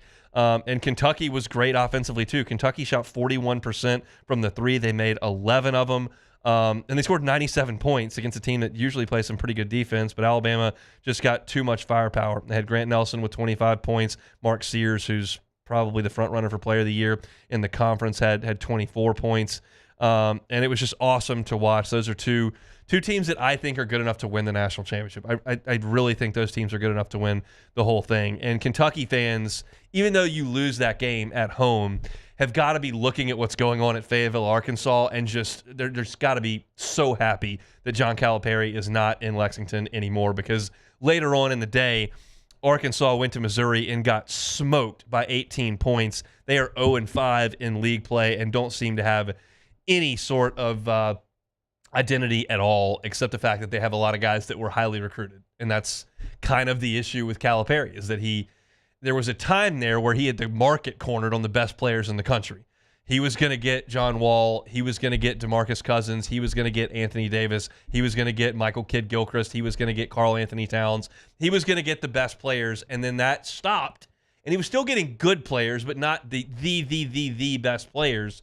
And he can't coach them. And they're just – Arkansas scored 65 points at Missouri. Just pitiful.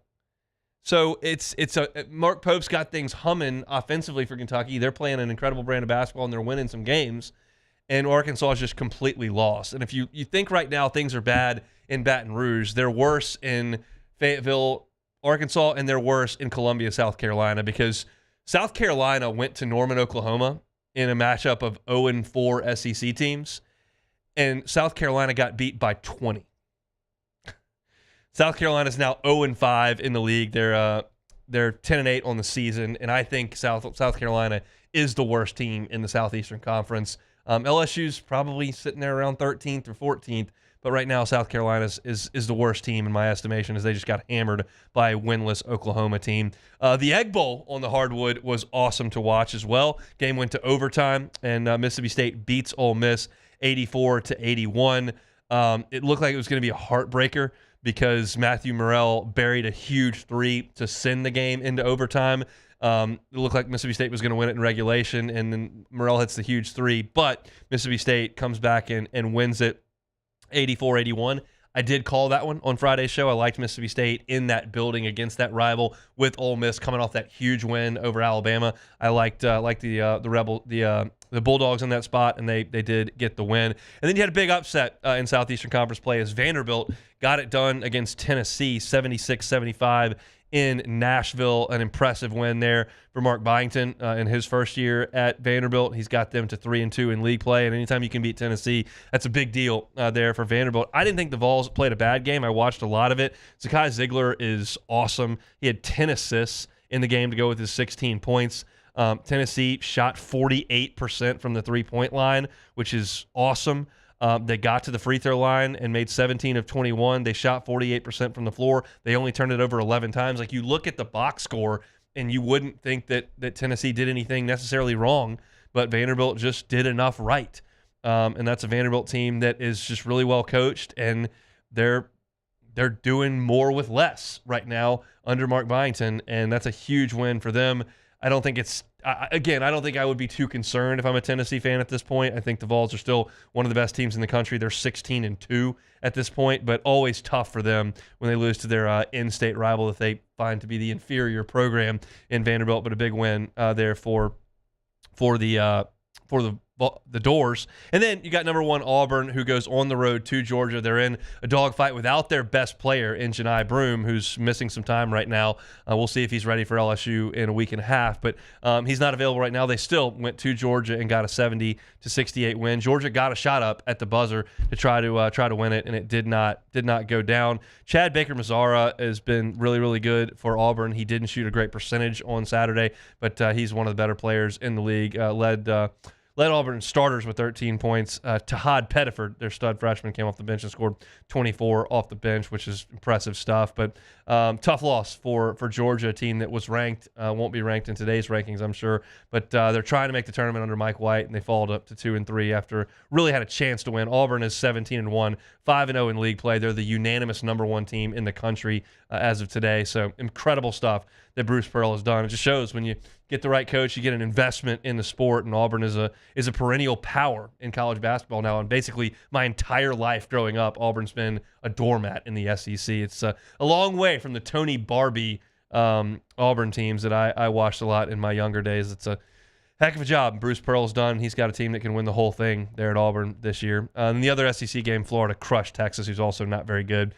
Texas is going to be in the market for a new basketball coach this year. Rodney Terry was probably hired when he shouldn't have been. It was the Chris Beard situation where they were good, and then he got fired for all the stuff that happened off the court, and Terry led the team to the tournament, and they made a little bit of a run, so they took the interim tag off and gave him the full-time job. He's going to be out of a job here pretty quickly because that team's kind of eroded, and they've only got one win. It was at Oklahoma. That's another team that LSU, I think, can play with. LSU can absolutely play with South Carolina, Oklahoma, Arkansas, Texas, and I would even put Georgia in that mix as well. There are 5 teams that I think LSU is kind of on level footing with at this point in the SEC.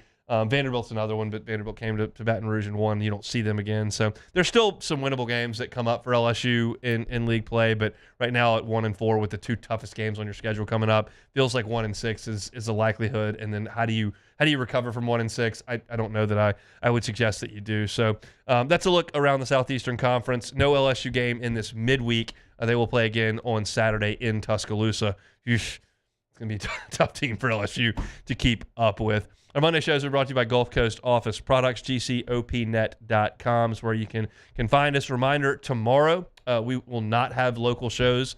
Nobody will be on ESPN Baton Rouge locally. We'll have the national feed as we kind of wait through Snowmageddon here. We'll take the day. We'll build some snowmen, and we'll hopefully be back on Wednesday. That decision will be made coming up tomorrow. We'll just see what kind of snowfall, what the roads look like. But tomorrow, you will not hear us here on 104.5 ESPN Baton Rouge. We'll go national, and they'll have certainly a bunch of reaction to the national championship game, which is tonight. By the way, let's preview that national championship game tonight and talk to some Commanders with Denton Day, SiriusXM's college football overtime. He'll join us when we come back on a Monday edition of the Hunt Palmer Show. The Hunt Palmer Show. Highland Insurance Group, HighlandIG.com is that website. Look, insurance is not the most fun thing to talk about. I know. I was in it for 7 years, but it's important, and I've seen it save businesses.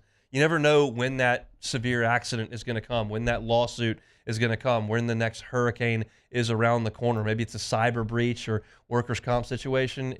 And you don't want to look at your policy and try to figure out if you're covered for something after it already happens. It's too late.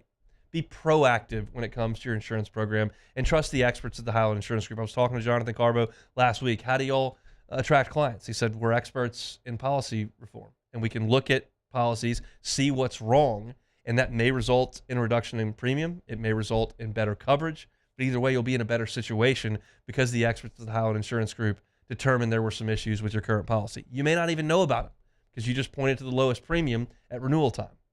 Let the experts at the Highland Insurance Group handle your policy, audit that policy for free, and then see if you can trust them to be your agent.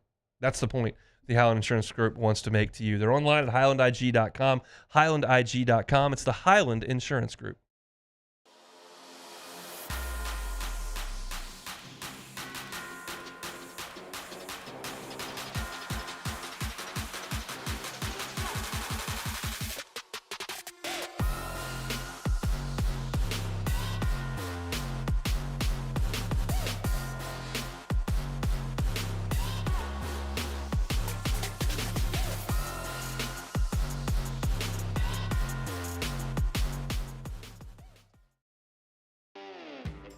Got chores that need some extra muscle, but a large piece of equipment is overkill? That's what John Deere compact utility tractors were made for. Powerful enough for the work you need to do. Compact enough for how you need to do it. Find the equipment that's right for you at Sunshine Quality Solutions. Check out our current promotions and learn more about what it means to be powered by sunshine at sunequip.com. Dylan Cruz here to tell you about Six Rings Baseball and Softball Camp. If you live on the North Shore and play ball, go to Six Rings Camps with former LSU assistant coach Dan Canaveri. His knowledge is second to none, and your child will improve and have fun doing it. Camps were held at Coquille Park and Six Rings Academy in Covington with 4 sessions over the summer. Full day and morning only sessions are available from ages 7 to 13. Go to sixringsbaseball.com or call 985-206-9096. Learn the game to love the game. Jerry and Benny Payne began Central Plumbing Company out of their driveway in Tanglewood Subdivision. 50 years later and 4 generations down the road, we continue to serve Baton Rouge and the surrounding areas for all of their plumbing needs. Residential, commercial, industrial, or hospitality, Central Plumbing is here 24/7, 365. We want to thank our customers, family, and friends for 50 years of success. And looking forward to 50 more. At Auctioner, we know healing is a team sport. That's why we've partnered with world-renowned orthopedic surgeon Dr. James Andrews to create the Auctioner Andrews Orthopedics and Sports Medicine Institute. Whether you're a professional athlete or a weekend warrior, our team of specialists are dedicated to getting you back in the game. So whatever your reasons are for reaching your personal best, we've only got one: you. Auctioner Andrews Institute. Long live you. Gulf Coast Office Products is a nationally recognized Savin office equipment dealer based right here in Louisiana. Over 100 employees strong, Gulf Coast has the boots on the ground to support all vertical markets, from education, engineering, legal, and finance. With the latest in office technology, from desktop to production segment units, Gulf Coast and Savin have the perfect fit for you. Call 225-756-2644. That's 756. You're listening to The Hunt Palmer Show, brought to you by Gulf Coast Office Products.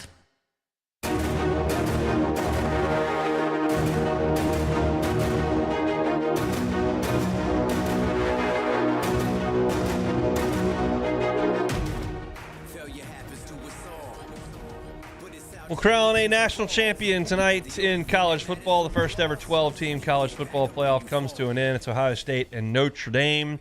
6:30 from the ATL, and we're talking about it with our guy Denton Day, SiriusXM's College Football Overtime. But first, we got to talk about the Commanders, who go to Detroit and beat the 1-seed Lions. Jaden Daniels has it humming, and my guy Denton Day's got to be feeling pretty good about it. Is that right?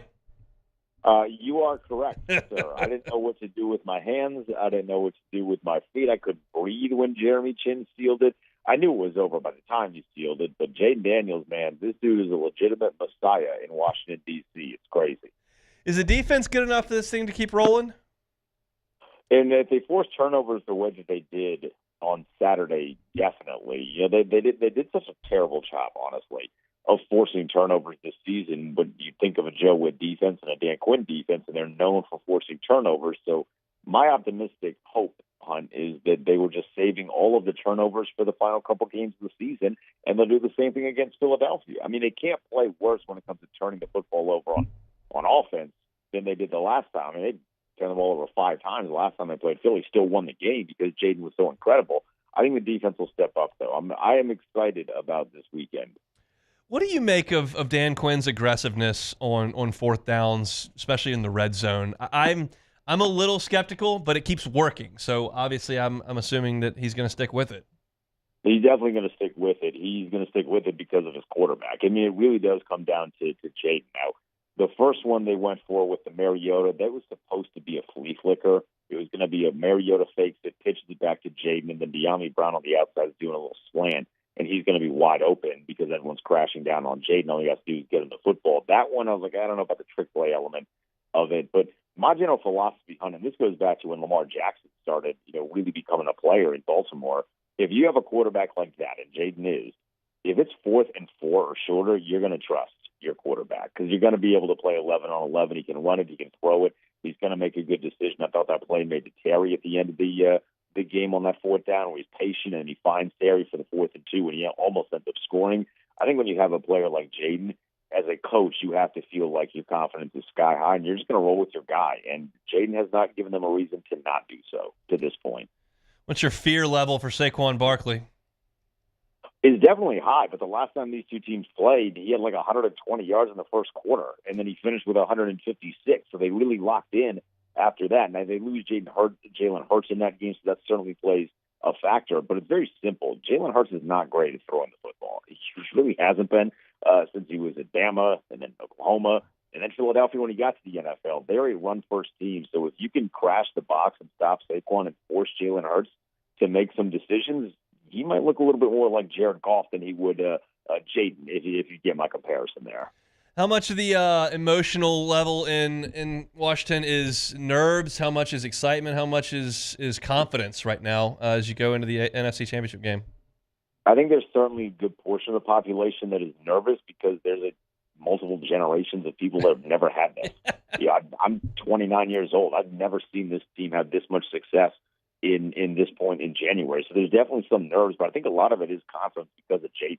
No one's really confident in the defense, maybe other than me, but everyone's confident in number 5. This dude has legitimately restored hope to a broken fan base that had been broken for just about 30 years. It's really incredible. It's been awesome to watch. We're certainly paying attention down here in Louisiana, so we'll be pulling for the Commanders coming up on Sunday in Philly. All right, let's talk about the national championship game coming up tonight, Ohio State and Notre Dame. We briefly talked about it last week, and I know you feel good about the Buckeyes, but let me flip that. What gives you confidence that Notre Dame can stay in this game? Well, I think it's them being able to run the football, and I really think, Hunt, it's them being able to get on top of Ohio State first. The worst thing that can happen for Notre Dame is if they get down multiple scores early. The best thing that can happen is if they start the game with either a big stop or they start the game with a football and they score first. I think if they score first, you put a little bit of pressure on Ohio State, and then you allow yourself to not be the one that's chasing. Notre Dame is not a team that I think can chase against this kind of team. You can chase against Penn State when Penn State doesn't have the offensive firepower that Ohio State does. As long as Notre Dame is disciplined and they refrain from chasing too early, I think they do have enough of a will, I would say, enough of a great coach. I really do like Marcus Freeman. They have enough on when some of the things that we used to say will supplement for the lack of talent that they have in comparison. They got enough going on to where they might be able to keep it close. When you look at the scores that Notre Dame has won their playoff games by, Indiana 27-17, Georgia 23-10, Penn State 27-24. You're looking at games around 20 points where they really do a good job of holding the other offense down. Can Notre Dame beat Ohio State 21-17? Can they win a lower scoring game, or if they're going to win, they have to produce on offense? I definitely think they're going to have to produce on offense. You know, that they're going to need at least 3 touchdowns comfortably. Obviously, the more the merrier. I don't see a scenario where they do what Michigan did to this Ohio State offense. You know, that Michigan matchup, for reasons really off of the field, played a factor into it. Ohio State is in their own head about being able to beat Michigan. I don't feel like Notre Dame is going to have that kind of swing power, if you will. So I think they're going to need to score a lot more than just the 23 they scored against Georgia. You're going to have to look at potentially, I think, putting up 30 if you want to be able to hang with Ohio State. Ohio State offensively, this is a good Notre Dame defense. Do you think they're going to be able to go up and down the field the way that they have on just about everybody? We're going to learn a lot about the DBs. You know, they play a lot of man, Hunt, and man is great, but they also haven't played Jeremiah Smith or Emeka Mbuka. Like, these are 2 legit wide receivers, and Mbuka is more likely than not going to be drafted in the first round this upcoming NFL draft. It's more of a question of where. And Jeremiah Smith is probably the best wide receiver in college football now, and you can even expand that a little bit and say he's the best college football wide receiver that we've seen in a long, long time. I mean, he is really, really good. If you just want to mano him outside, I don't know that that's a great way to take down this Ohio State offense. So I don't know what they'll be able to do to be able to stop this Ohio State offense, because they just have so many dudes. If it's not one running back, it's another. If it's not one wide receiver, it's another. You can factor tight ends into it, and they'll have like a third wide receiver that pops out of nowhere that's going to ultimately replace Mbuka next year. That's going to be amazing. So there's just too many guys on offense. I mean, they're going to have to really work their tail off if they want to stop Ohio State from scoring at least 30 points. Do you have a wager in on this game? I do have Ohio State covering the 8.5. I don't really love that number, but I do think Ohio State is going to win at a comfortable enough margin. My hope, though, Hunt, is that I don't turn the game off in the second half like we did with Georgia TCU a couple of years ago. He's like, I'll come back for the final ceremony, but I don't need to watch Max Duggan run for his life for the next 30 minutes. I talked myself into on the air that day that TCU had a chance. They mucked it up against Michigan. They've got a quarterback that's scrappy, and that was just a really dumb thing to say. And I'm not going to say it this time around either. I think that Ohio State wins this game by comfortable margin. I'm with you there. So we'll see how that all shakes out. I had one more question for you, and I can't remember what it is. So I'll let you go. We'll let you watch some football tonight, and we'll do it again soon. All right. I appreciate it. Let's hope the Buckeyes make us some money. We'll see it. That's Denton Day, Sirius XM's College Football Overtime. Always good enough to give us a little bit of time here on this Monday. Got a little double breaking news here. One, we're going to be off on Wednesday as well. So no local shows tomorrow, no local shows on Wednesday. Sounds like road conditions not going to be super awesome on Wednesday. So we'll step aside for a couple of days and spend some time with the family, and we'll be back in action here on 104.5 ESPN Baton Rouge on Thursday for our next show, and we'll be reacting, I guess, to all this and maybe a Saints head coach. There has been a coaching hire in the NFL in the last 15 minutes. We'll tease that. We'll talk about it when we come back and how it impacts the New Orleans Saints. We'll talk about that next. The Hunt Palmer Show. There it is, the extra mile, on the border of expected and extraordinary for those willing to go further, like vans customized for work or play, with safety and tech to keep you connected. Supported by a 5-star sales, service, and finance team, and backed by the 1-star you know. So go the extra mile. It's never crowded because so few have what it takes to go there. Mercedes-Benz Vans.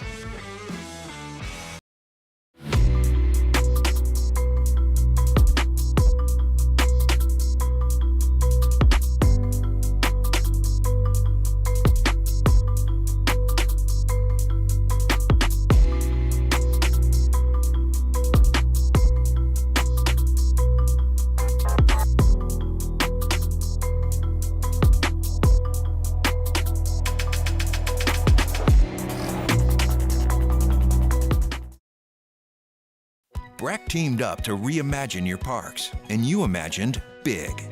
With your help, we went to work, creating 12 beautiful community parks across the parish. A family-sized water park, miles and miles of trails, and parks just for your dogs. There are more places to splash, to explore, to run wild, and even soar. You imagined, we delivered. Gold. Breck, your #1 park system in the nation. I've been doing business with Luba for 25 years. They're dependable, trustworthy. It's just the attention to detail with our clients. Our folks have years and years of experience. They're highly trained professionals, but many companies have that asset. What I'd like to think makes Luba a bit different is that we use those talents in a way that truly is dedicated to serving the needs of the folks who depend on us. Got chores that need some extra muscle, but a large piece of equipment is overkill? That's what John Deere compact utility tractors were made for.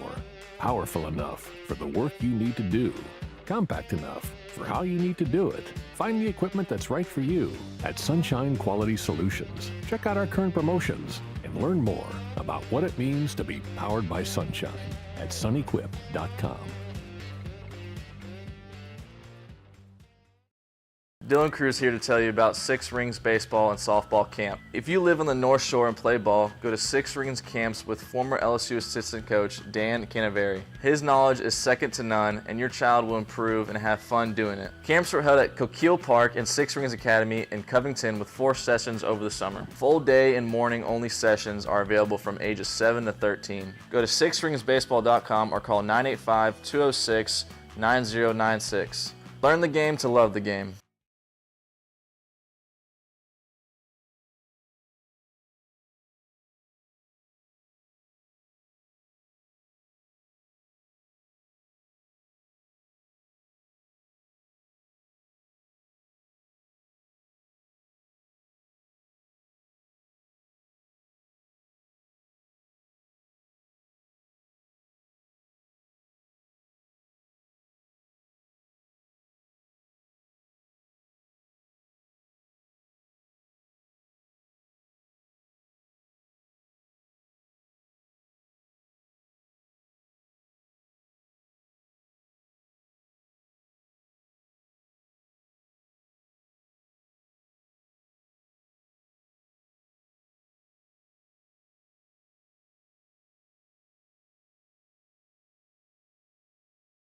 This is the Hunt Palmer Show, brought to you by Gulf Coast Office Products.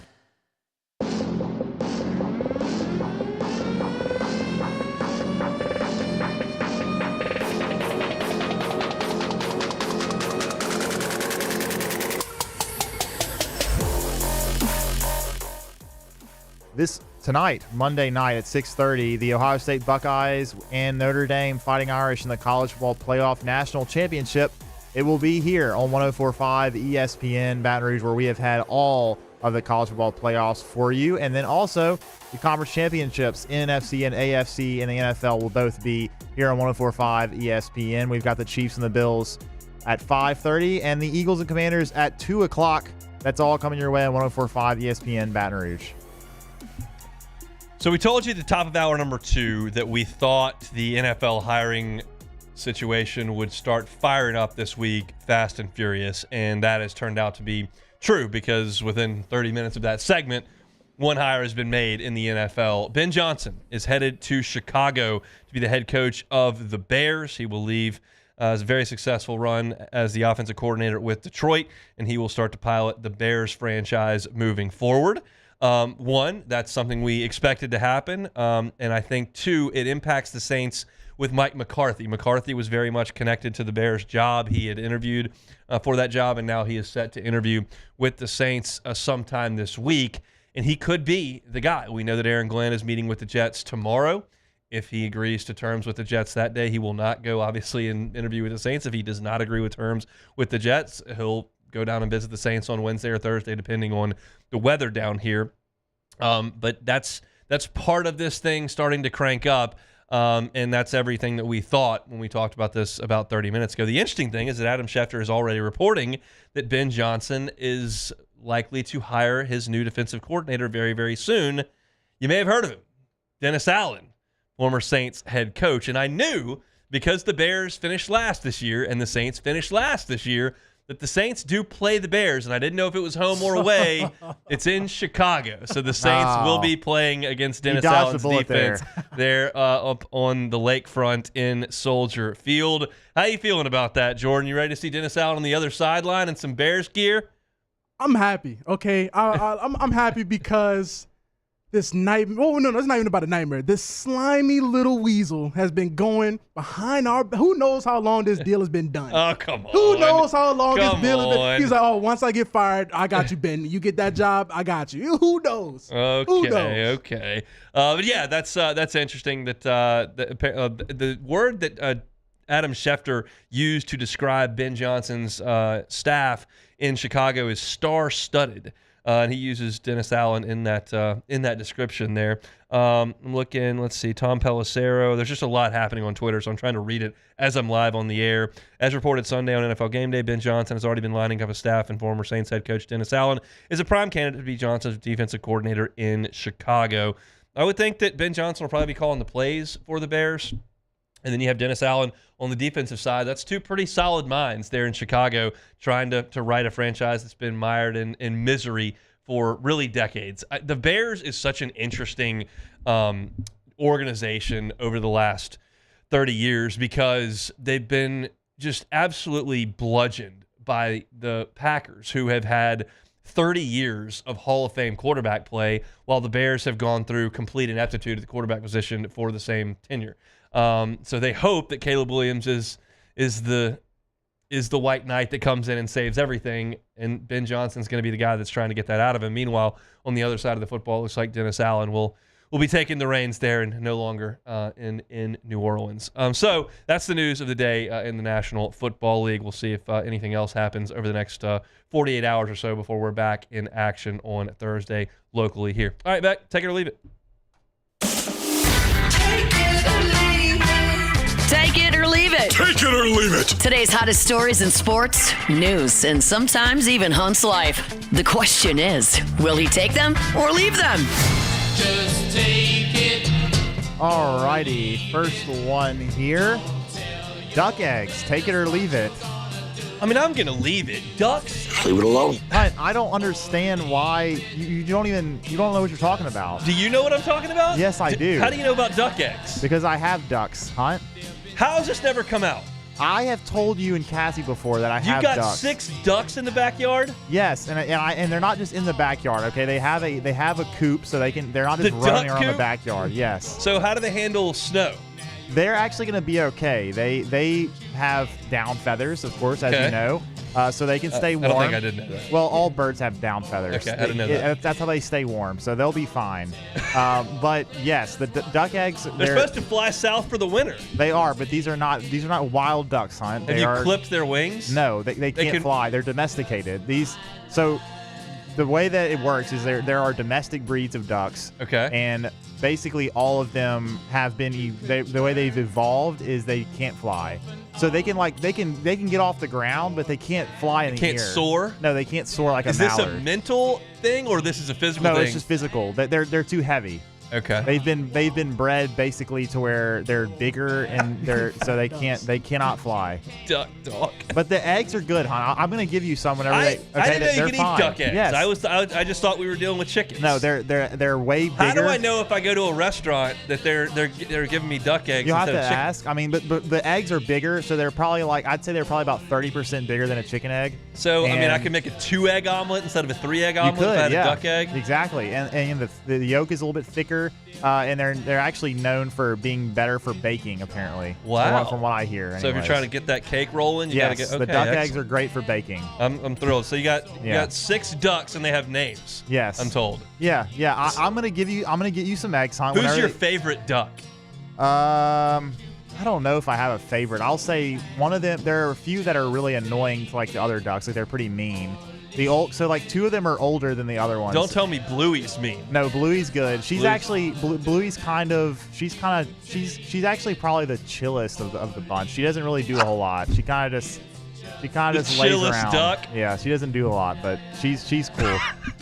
How's Hershey today? Hershey's good? Yeah, so her and Penny are both a year and a half old, so they're a little bit older. So they're kind of like the. I'm cracking up at duck talk. They're kind of the leaders of the pack, but Hershey actually. So the ones that have color, they actually lose every year when they molt their feathers. They lose the color because it's not like a natural thing that they have color. It was bred into them. So she's actually got some white feathers, so you can tell that she's old. Wow. Yeah, it's interesting. Hang in there, ducks. Just a little snow. You'll find. They'll be all right. They'll be fine as long as they can get some water. They'll be all right. But good. All right, moving on. We got a few here that I don't have them written down. But anyway, apparently there's NFL scouts and executives believing that the Cleveland Browns will select Travis Hunter 2nd overall and focus on quarterback later in the draft. And then a lot of scouts are reportedly of the belief that there's no way Shedeur Sanders would play for the Browns, even if Hunter is sent there as well. Travis Hunter, 2nd overall in the draft. Take it or leave it. I'll take it. I think he's a good player. I think you can use him in a multitude of ways. I haven't really seen anybody like him. Obviously, we haven't seen anybody that did quite like that. Charles Woodson played some offense, but Travis Hunter just did everything. So I guess he's a DB at the next level, but he could certainly play wide receiver if he wanted to. I think that's a good pick. All right, last one we got here. This is from Jeff Goodman, an anonymous SEC head coach. Was talking to him about John Calipari after Arkansas's 0-5 start in a conference play. And the coach said, quote, "There's just no fear now when I see him on the other sideline. The game has changed and he is becoming archaic. Take it or leave it." I'll take it. This has been my take for years. We talked a lot about Kentucky firing him the last 2 years. And they had that great recruiting class that was entering last year, the Reed Humphreys class, and it didn't really materialize into much of anything. DJ Wagner was in that class too. He doesn't have the ability to rule the sport like he once did. He was a great hire for Kentucky. He was a great representative of that brand, and it was the right fit for a while.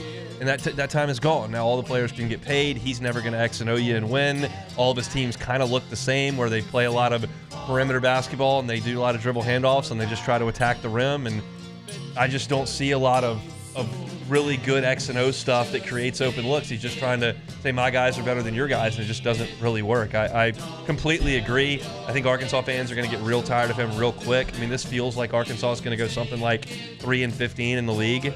That's a pretty harsh awakening, and the stuff he says in press conferences is not really that endearing anymore. Like he said he didn't know who they played next before LSU or what day that game was on. He said the league is better than he thought it was going to be, and it's just a lot of stuff that he's saying that when you pair it with the fact that they're not winning any games, it's just there was expectation when he took the job at Arkansas, and that's just being absolutely annihilated right now. All right, I actually got one more here. I just saw this from On 3. Yeah. They released their way too early college football top 25s from Andy Staples and Ari Wasserman. Okay. LSU number 15. Take it or leave it.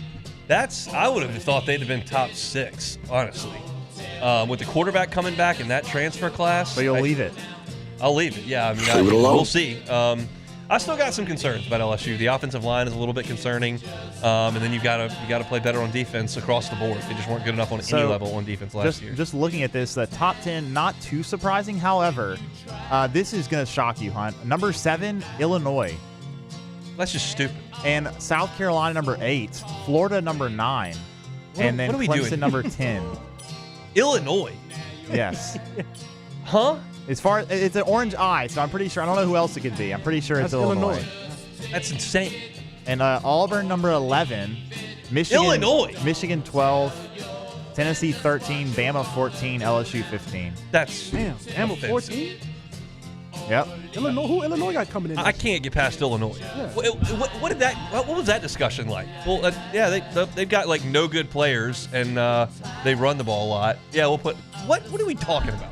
Ridiculous. I mean, let's see. So Illinois, because they ran the ball and beat South Carolina in a bowl game. They finished 10-3 this year. Awesome. They had. What was their best win? Their best South Carolina win, their best wins were Kansas and at Nebraska, and they beat Michigan at home. Sick. So did everybody else. Yeah, except for Ohio State. But I think it's probably because I guess who they're returning. No, they're returning a bunch of terrible players because that's the only players that ever play for Illinois are terrible. Well, Luke Altmaier was pretty good for them. Awesome. I think get out of here, Illinois. Yeah. I don't know. I don't agree with it either. It's just I guess I'm trying to see why they would even have that. But who's above Illinois? That would be Georgia, Notre Dame at 5, Penn State 4, Oregon 3, Ohio State 2, Texas. I don't know who Notre 1. Dame's quarterback's going to be. Yeah, that's a good question. Whatever. All right, that's it for Take It or Leave It. As I mentioned, we will be off the next 2 days for weather issues. So if you're taking some time away from work as well, be careful and have some fun. We're going to see if the Myers man likes snow. I'm thinking no, but we'll see. We're going to give that a shot. Sounds like the weather's going to get here early tomorrow morning, so everybody be safe out there. Avoid the roadways if you can. We're going to take some time away, as I mentioned. We'll be back in action on Thursday. If you missed today's show, you can always catch it on demand. 1045ESPN.com's on-demand tab, Apple Podcasts, Spotify, Google, wherever you find your sound, you can always find us. Just Google Hunt Palmer Show, and you will have us pulled up. Like, subscribe, rate, and review. We certainly appreciate it. Our Monday shows are brought to you by Gulf Coast Office Products. Matt's going to drive you home. Have a great and safe couple of days. We'll see you on Thursday for another edition of the Hunt Palmer Show. The Hunt Palmer Show. Got chores that need some extra muscle, but a large piece of equipment is overkill? That's what